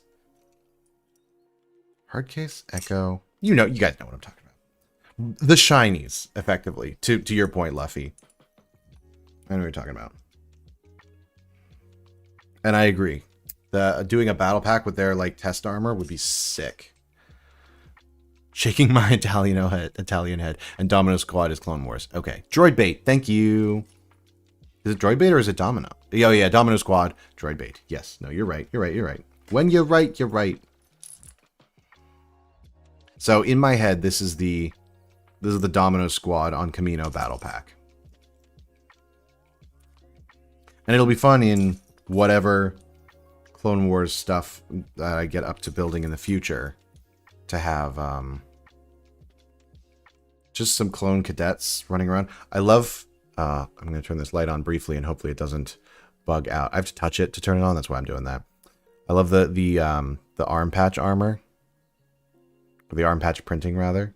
I think that's, like, what a great set to then make a gift with purchase and lock behind $160. That's fine. I'll turn that off again. And we'll just be in low light, which is okay. Papa John is separatist. Oh, I see. Thank you, Michaela, for explaining that to me, because I felt silly.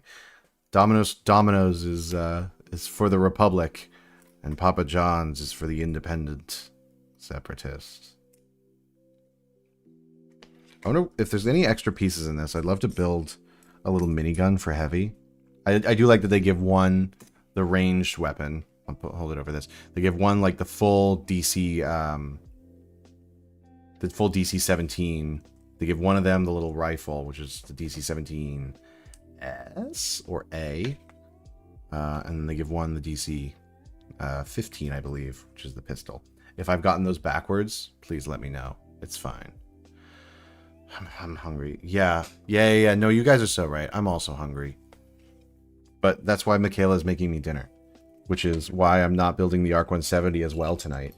So, okay. What I ended up getting, my first round, I got Chopper and I got the Arc 170 from the Lego store. Then online, I bought Jango's helmet. I bought the Ahsoka's Jedi Starfighter. I bought Ahsoka's Duel on Peridia. And I think that's it. And that's how I got these. It was from that order. And there's a part of me that wanted to just like go whole ham and build the Arc 170 tonight as well. But two things. One, I'm hungry and I want to eat a pork roast. And two, I gotta have more stuff to build coming up, right? Gotta save some for future streams. Speaking of, I don't know when I'm going to be streaming again. I have a bunch. I work a seasonal job, in my real-time job, and we're just picking up. And weekends are super busy for me, so we'll kind of be playing it by ear. I appreciate, especially like Randucci, you guys came.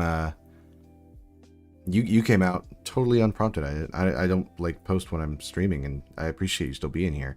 But for those who are more regular viewers, I don't know when I'm going to be streaming again, but that's okay. If you don't use Windex for that Battle of Peridia set, you're going to have a bet. Oh my god, I know, dude. The stickers on the... For those who don't know, there's stickers on the big panels, and like the back, big black back panels, and there's big stickers on the floor pieces as well. I know, I think it's Solid Brick Studios, the YouTuber, for those of you who don't know, made printed versions of those pieces which is cool, but they're expensive. And I don't know how I feel about people making printed versions of stickers on sets. Spin. Spin. I love it. Yeah, I might use Windex. So I've heard too that you can keep hearing Windex for stickers. I've been nodding along, but can someone explain it to me? Yeah.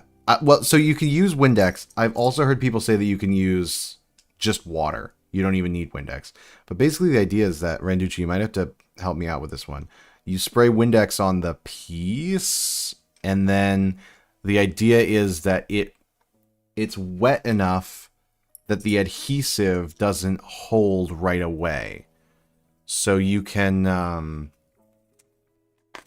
move it around a little bit before it really sticks down, and you can get it lined up perfectly, which is apparently the strat in the professional space. Here on the amateur hour, I use a soldering iron holder, helping hands, which is arguably way more like in depth too.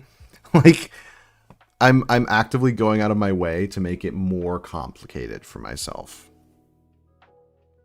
Cool. Oh man, I really appreciate that. That's very kind. And I love checking them out. I love that you guys do alternate builds.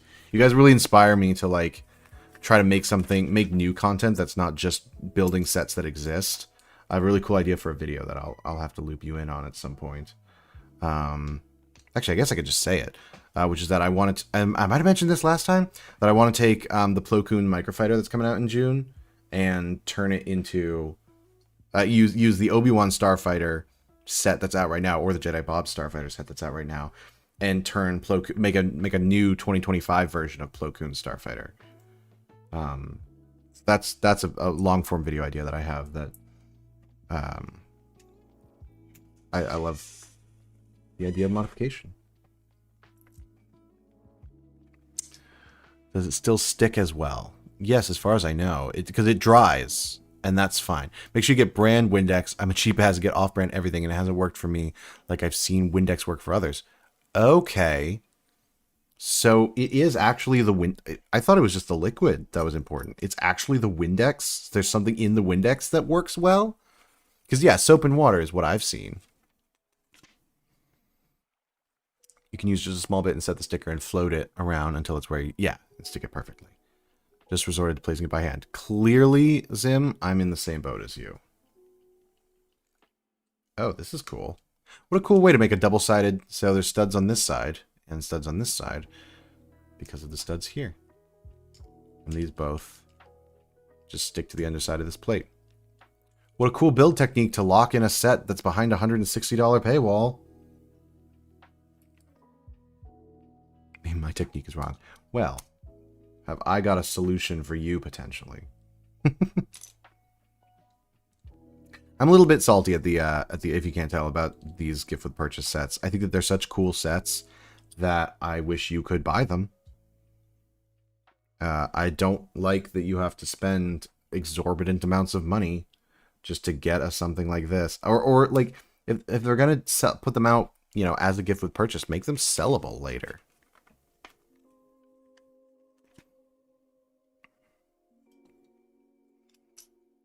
That's cool. I love building altars because of my addiction to Rebrickable. I totally get that.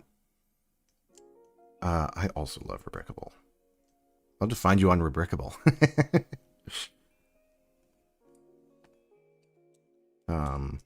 Still, the issue with like Discord and Rebrickable and everything is that I have a username that I've used for all of my previous like content creating endeavors, and I don't want to keep using it, so I need to switch everything over to the Brickstorian for future reference.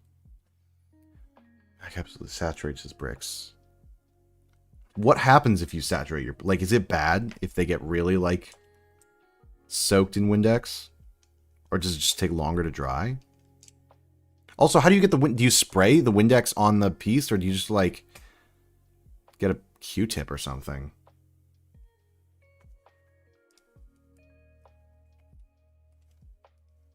Randucci on Reddit and Discord. Alrighty.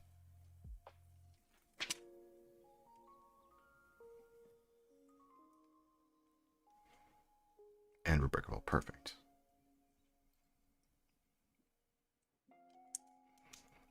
I love this sand blue. Sand blue battle pack, to be perfectly honest. And we needed it.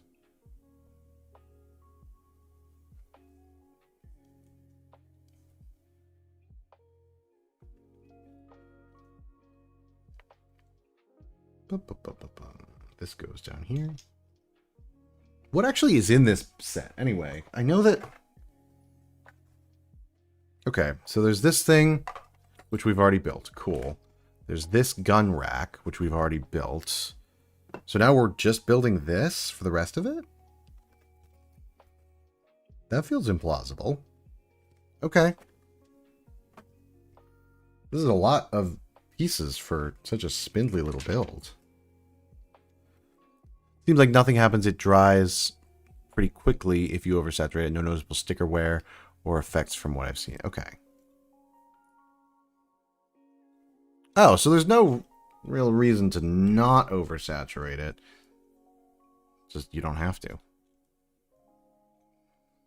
Spray my finger and smear the surface. Alrighty.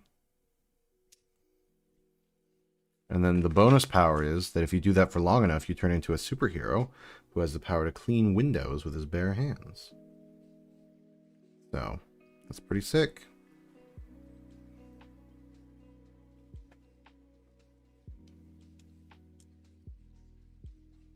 Yeah, afraid of skin oils impacting the adhesive.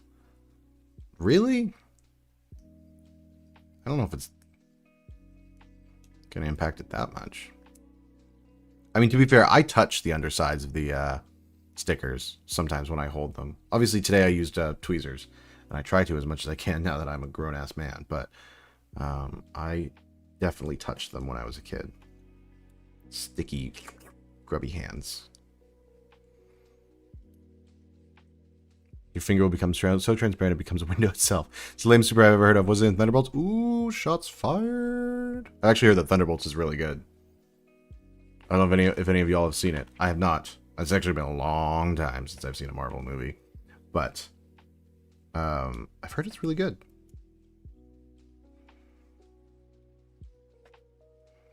Specifically, I've heard it gets like existential in a fun way.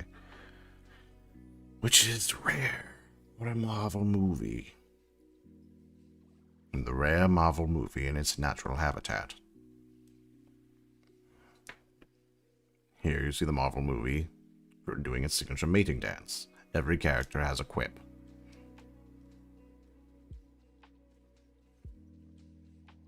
Oh, pass. Pass it on Thunderbolts? Fair enough. It's basically Marvel Suicide Squad, which is a loaded sentence in and of itself.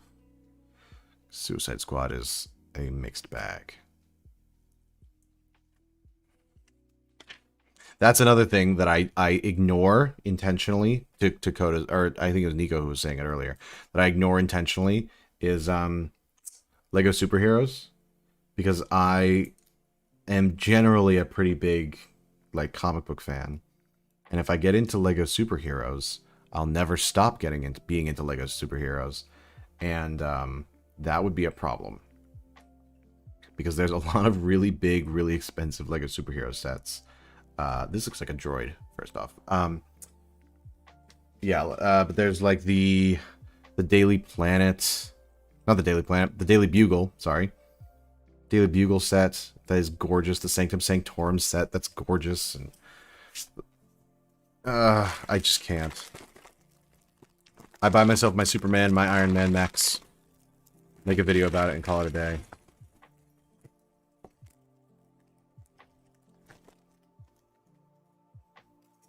There we go. And there we go. Yeah, Zim, you'll have to let me, like I said, I have touched the pieces. Is that bad? Like, should I be worried about skin oils? Because I'm not. Maybe that's why all my stickers from when I was a kid are, like, peeled off. I just thought it was because they were not great stickers.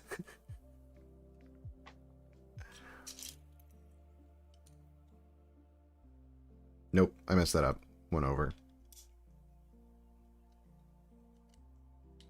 Part of the other reason why I am not at all worried about like keeping this set sealed in box and kind of like the idea is because the build is like fine in the way that like battle pack builds are fine. You don't really buy the battle pack for the build. You buy it for the figures, which I guess is what you're doing here as well. But there's also 3 of the figure, so you get enough of them in one. The build is whatever. Yeah. Is that right? Oh, did I do this totally wrong? I did indeed do this totally wrong. This wants to go here. I did it backwards. That's supposed to go down like this. And that's supposed to go on like that. Okay, that makes more sense with the shaping. That's fine.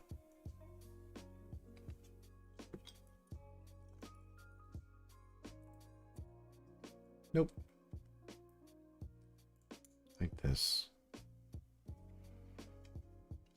If I hold it like this, and this goes on like this. Honestly, this feels like a rubricable build. I'm nervous about this being not dirty at all, which is something you run into with alt builds pretty frequently.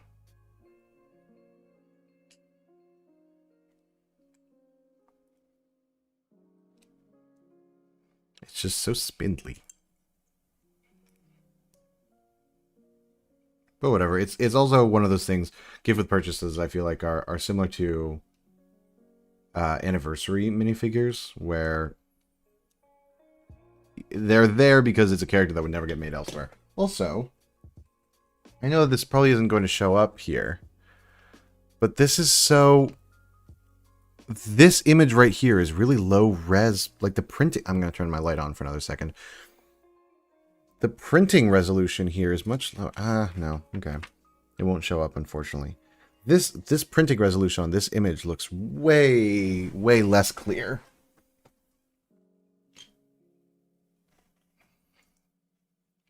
Randucci, can you have pork roast? I want pork roast. That's why I'm building so fast. Talking so little.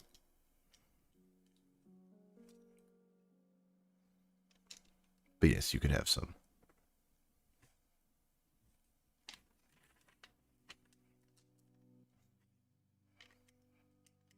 We'll have a big YouTube family potluck. It will be good. This set also replaces the usual Star Wars like light and dark gray with just Star Wars white. It's hard to...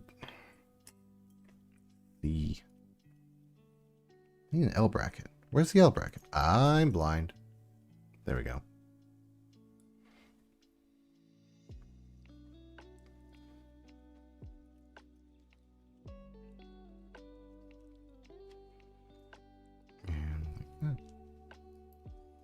YouTube potluck would be amazing. I agree. Well, you know, we'll just have to get big and famous.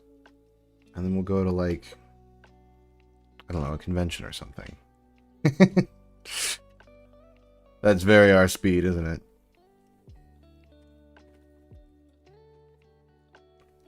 And then we'll make pork roast there. Like cool kids.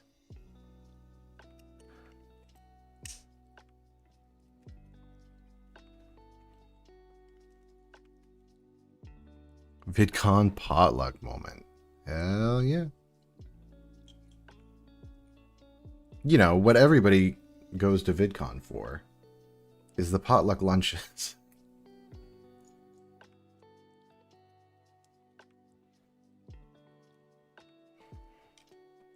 God, what would Mr. Beast bring to the potluck lunch?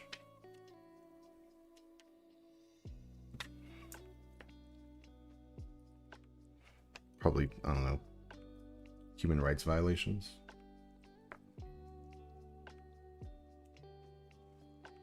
This has become one of my new favorite pieces. This double stack of plates here. Oh, I'm gonna turn this off. This double stack of plates with the bars in the middle.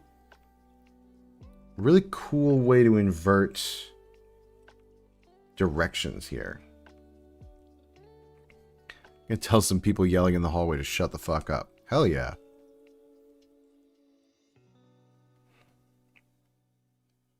Not gonna lie, there's a part of me that's like, what if what if suddenly we get a knock on our door?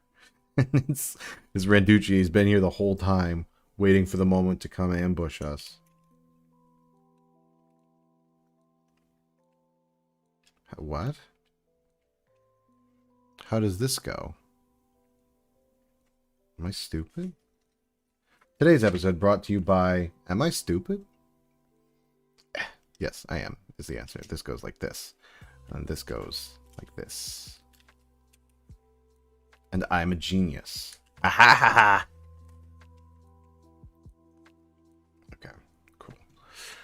What's the best set in your opinion from 2010 to 2025? I know that's a lot of sets to think about.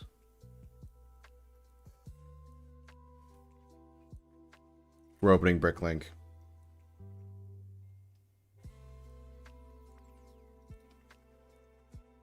We're going to go to sets. We're going to go to... Oh, wait. Best set. I'm going to assume that you mean Star Wars sets. And we're limiting ourselves to that. I wish that my camera could change focus. We're going to go year summary from 2010. Does that include 2010? Droid Tri-Fighter, good. TIE Defender, also good. Arc 170, excellent. Plo Koon's Jedi Starfighter, excellent. Slave 1, good. Oh, ironically, mini-scale Imperial Star Destroyer. This was the last year that... I think the last year that they did mini-scales before they brought them back. Okay, that was 2010. None of those are the best one. Starfighter is fine. Oh, Mandalorian Battle Pack. I can't do a Battle Pack. That's such a lame answer. Sith Night Speeder. Cool minifigures. Good to get Savage Press. But... the problem is I don't have any of the UCS sets, so I don't know any of those. Oh, Shadow ARF Trooper. Final answer. So I'm going to have to... The UCS sets I'm going to have to go based off of vibe. TIE Fighter, they don't make a good TIE Fighter right now. So... Jedi Interceptor. Oh, right. From Revenge of the Sith. Ooh, this one, the Republic Striker class starfighter from Old Republic. Sith Fury class interceptor. Incredible minifigures. God, this is 2013, isn't it? Nope, 2012. 2012 and 2013 were incredible. Praz Vizsla. But no, it's not the best set. Darth Maul. Oh, Shirtless Maul Polybag. Horny Maul. Final answer.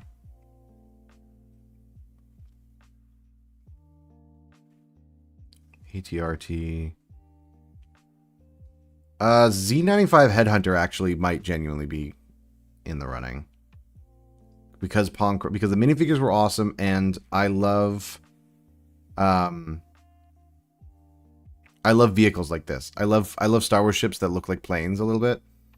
Like the Arc 170 is my second favorite ship in all of Star Wars. Republic gunship also. We still have, to 2010 to 2025, we still have many years to go. Okay. V-Wing is my favorite ship in all of Star Wars, is a V-Wing, followed by the Arc 170. Coruscant Guard, Coruscant Police gunship is up there. Can you tell I'm a Clone Wars fan? Darth Revan Polybag, Final answer. Is that bit old yet? UCS Slave 1. Ooh, this is when we're into Rebels content. The TIE Advanced prototype. And it gets custom Jedi Starfighter. We're getting... Yeah. I forgot how much I loved 2013. Because then we also had, like, the Senate Commandos coming out. Ezra's Speeder Bike. This is when we had, like... We really had Clone Wars. We had Phantom Menace representation. We had Rebels. We had sequels. Oh, no, this is 2015. I'm just talking out my ass. That's fine. Oh, and then these. The construction figures. Oh, actually, the General Grievous one was cool. Somebody was talking the other day to me about why Bionicle failed, or why Bionicle's not back. The reason Bionicle's not back, besides the fact that they brought back Bionicle and it didn't do well, is because these didn't do well either. They didn't do well with the CCBS figures. Didn't do well with Star Wars. They didn't do well with Marvel. They didn't do well with Hero Factory. They didn't do well with Bionicle Gen 2. So, that's why. You've also gone 2010 to 2025 too, which is rough. Ooh, Captain Rex's ATT might be up there. Because 2008 is like my most nostalgic year. Uh-oh, your boy's just looking at sets now.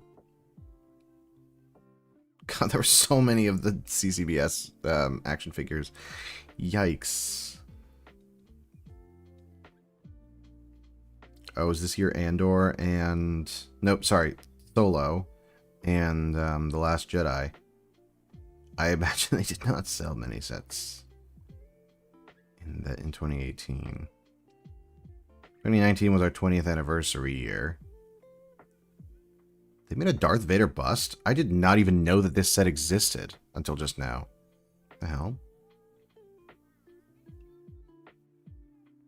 Ooh, the 20th anniversary Slave one. Darth Vader's Darth Vader's castle. I want to use the Darth Vader's castle as a base blueprint to build a Fortress Inquisitorius. Gosh, is my best set really going to be since 2020? That's possible. Oh, it might be a UCS Razor Crest. Because I love that there's a UCS set that's also minifigure scale. That unironically might be it. So I'm not seeing anything else here. Or the UCS Venator, because I want that set so badly. Just a consideration.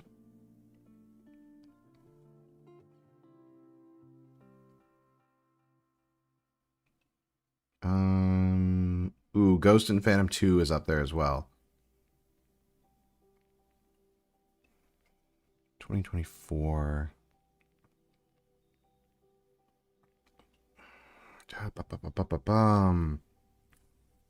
Okay, so right now I'm between the UCS Venator, the UCS Razor Crest, neither of which are sets that I have because I cannot afford them.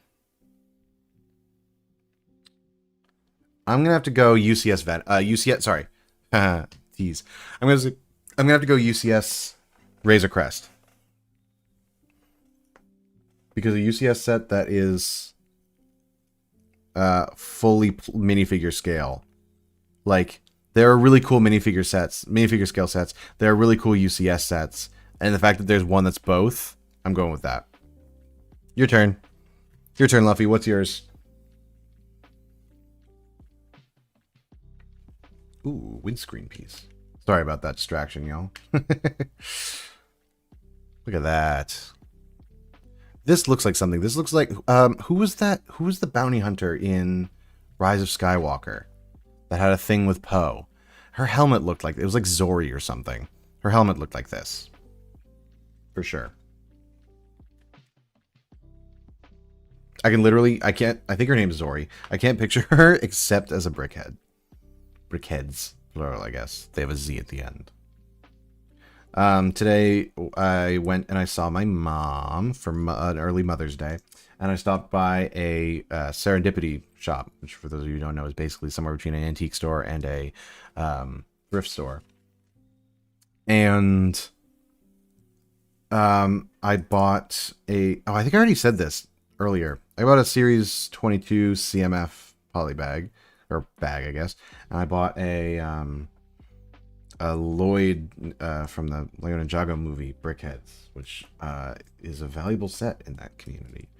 That's pretty cool. They didn't have any Star Wars, though, which is a bummer. The UCS AT-AT. Okay. No, that's super valid, because that's not minifigure scale, but it's freaking huge. It may as well be. I'm being deposited with a cat because the pork roast is out of the oven. And he cannot be trusted around food. So, naturally, I've got him. But yeah, why? Any particular reason UCS AT-AT is? Also, do you say AT-AT or at? I say AT-AT, but I don't want to. I don't want to be culturally disrespectful.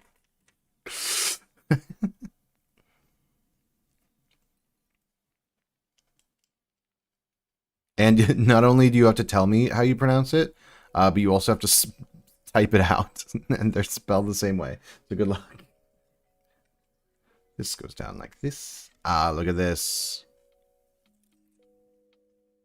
For a second, I thought I tore the page. I did not. Oh, I'm sorry. You guys can't see the instructions. I don't know if that's something that anyone feels bad about. AT-AT. I love it. I also say it that way, so that's the correct way. Thank you very much. And you get an A+ for writing it out right.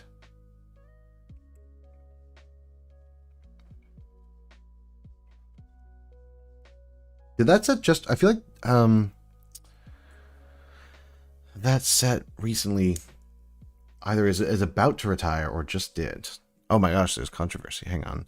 At is diabolical. If it's not AT-AT, I've been lied to all my life. That's the thing, though. So I find that it's usually older Star Wars fans who say at. Like, you know, like original trilogy fans. Which is so hilarious that, like, that's now like, okay, boomer, you say at.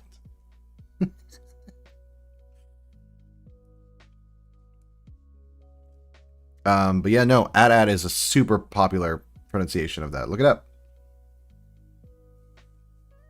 It's wrong, I think, because otherwise, what, an ATTE would be atty, at t. Like, come on now. Let's not be ridiculous about it.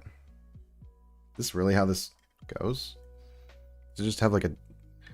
What is this? What is this sticking out the front? I don't... I can't say because I'm on YouTube, but what's this sticking out the front then? I don't know how I feel about that. That better not be all there is. We'll find out. Correctly, regardless, nobody pronounces yeah, at T or atot or ATRT as atert. But people do say TIE fighter though instead of TIE fighter. So there's a little bit of flexibility there. ATST is ass. Ass. No, I think you're on. I think you're onto something. That's... I'm driving over my ass. Gotta get somebody to say the word ass over and over and over again on stream.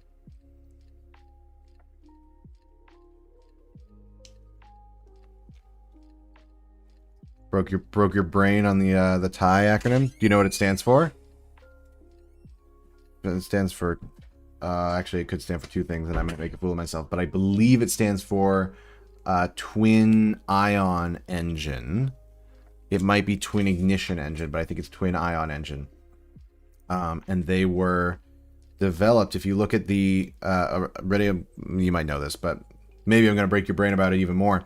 If you look at the Ada, the Jedi Ada starships, which I'll pull up a picture of. Jedi Ada starship. Okay.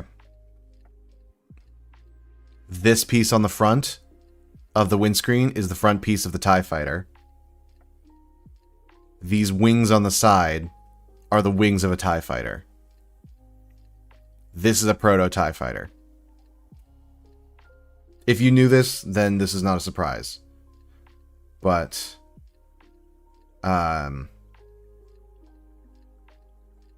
yeah, here's a direct comparison of...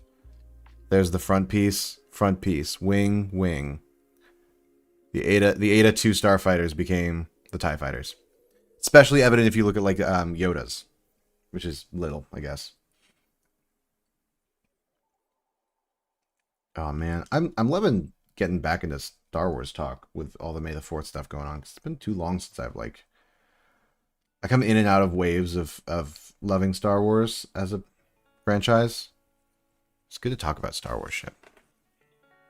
I have you match the X-Wing and the TIE. The ship with the X-Wing fuselage with the TIE wings would not have an engine. Oh my god, you're right. Because the X-Wing has its engines in the wings. Nope, in the... I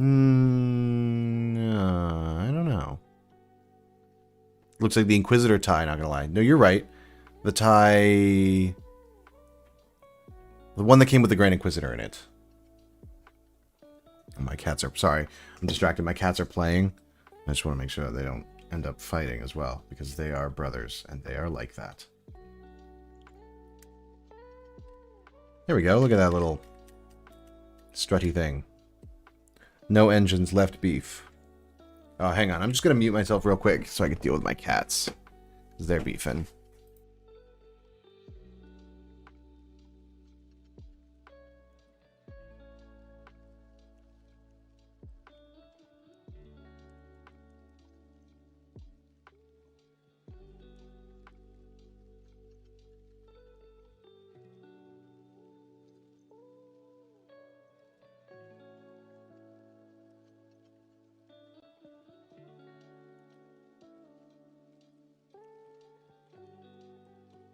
Oh my lord, they both went for the roast. I don't blame them. It smells incredible out there. Holy shit.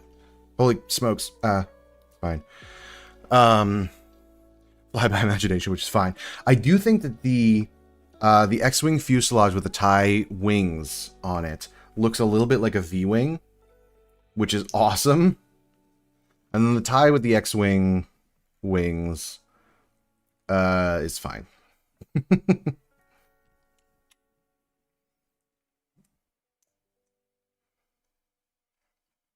But that's what makes it so customizable.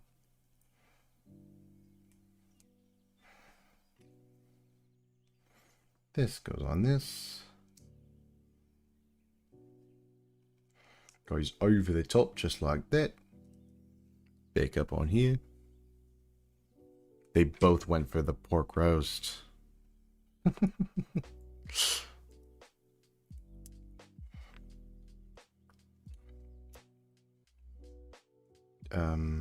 This goes like this. And this goes like this. Oh, that makes sense. The two vents line up underneath it. Yep, cool. And this pops on here like this. Boom. Look at this. It's an H-Wing. I love it. Really? That's it? These both go down like this. These aren't guns, these little blue things. Those are thrusters. Really? So it just sits like this with this little twiddly thing up in the air? No. That can't... I refuse to accept that. So I'm going to put this guy... I believe he can stand up in here. Kind of wish that this came with a Kamino minifigure since they have one now.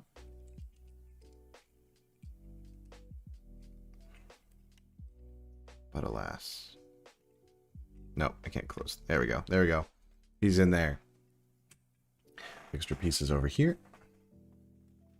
And we have our little gun rack here. Oh, you know what? I'll take, instead of putting the guy with the pistols in here, take him out. Give him back his pistols. We'll take this guy's gun. We'll add it to our weapon rack. You have to rotate it sideways, but that's fine. So that's on there. We'll take this guy, put him in here. We'll have him there. There we go. Gun rack. Spinny turret thing. Beautiful.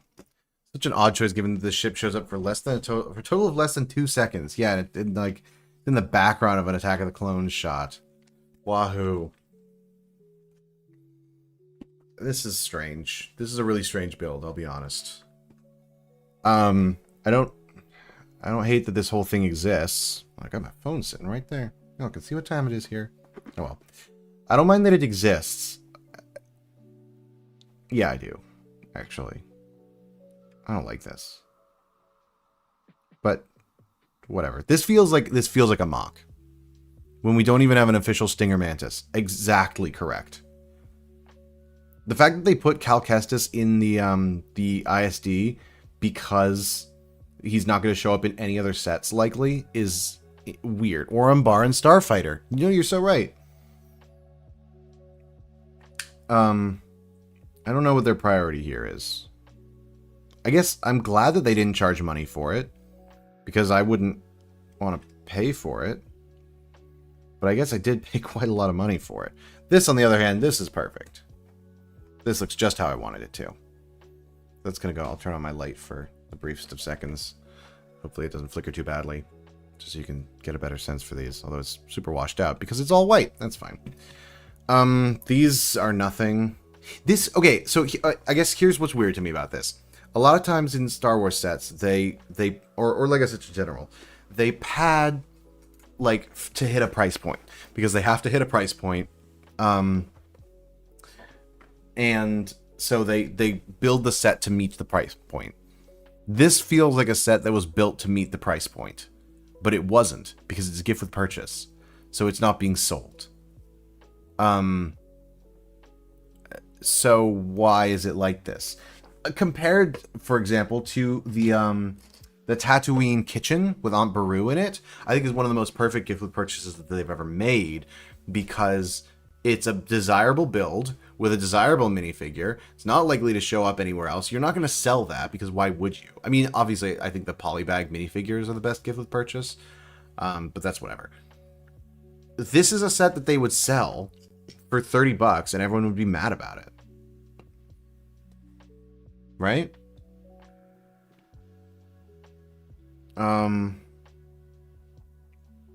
Whatever.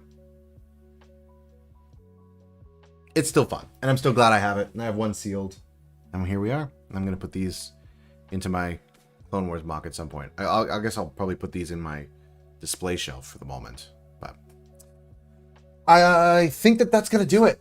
I think we're coming to the end here.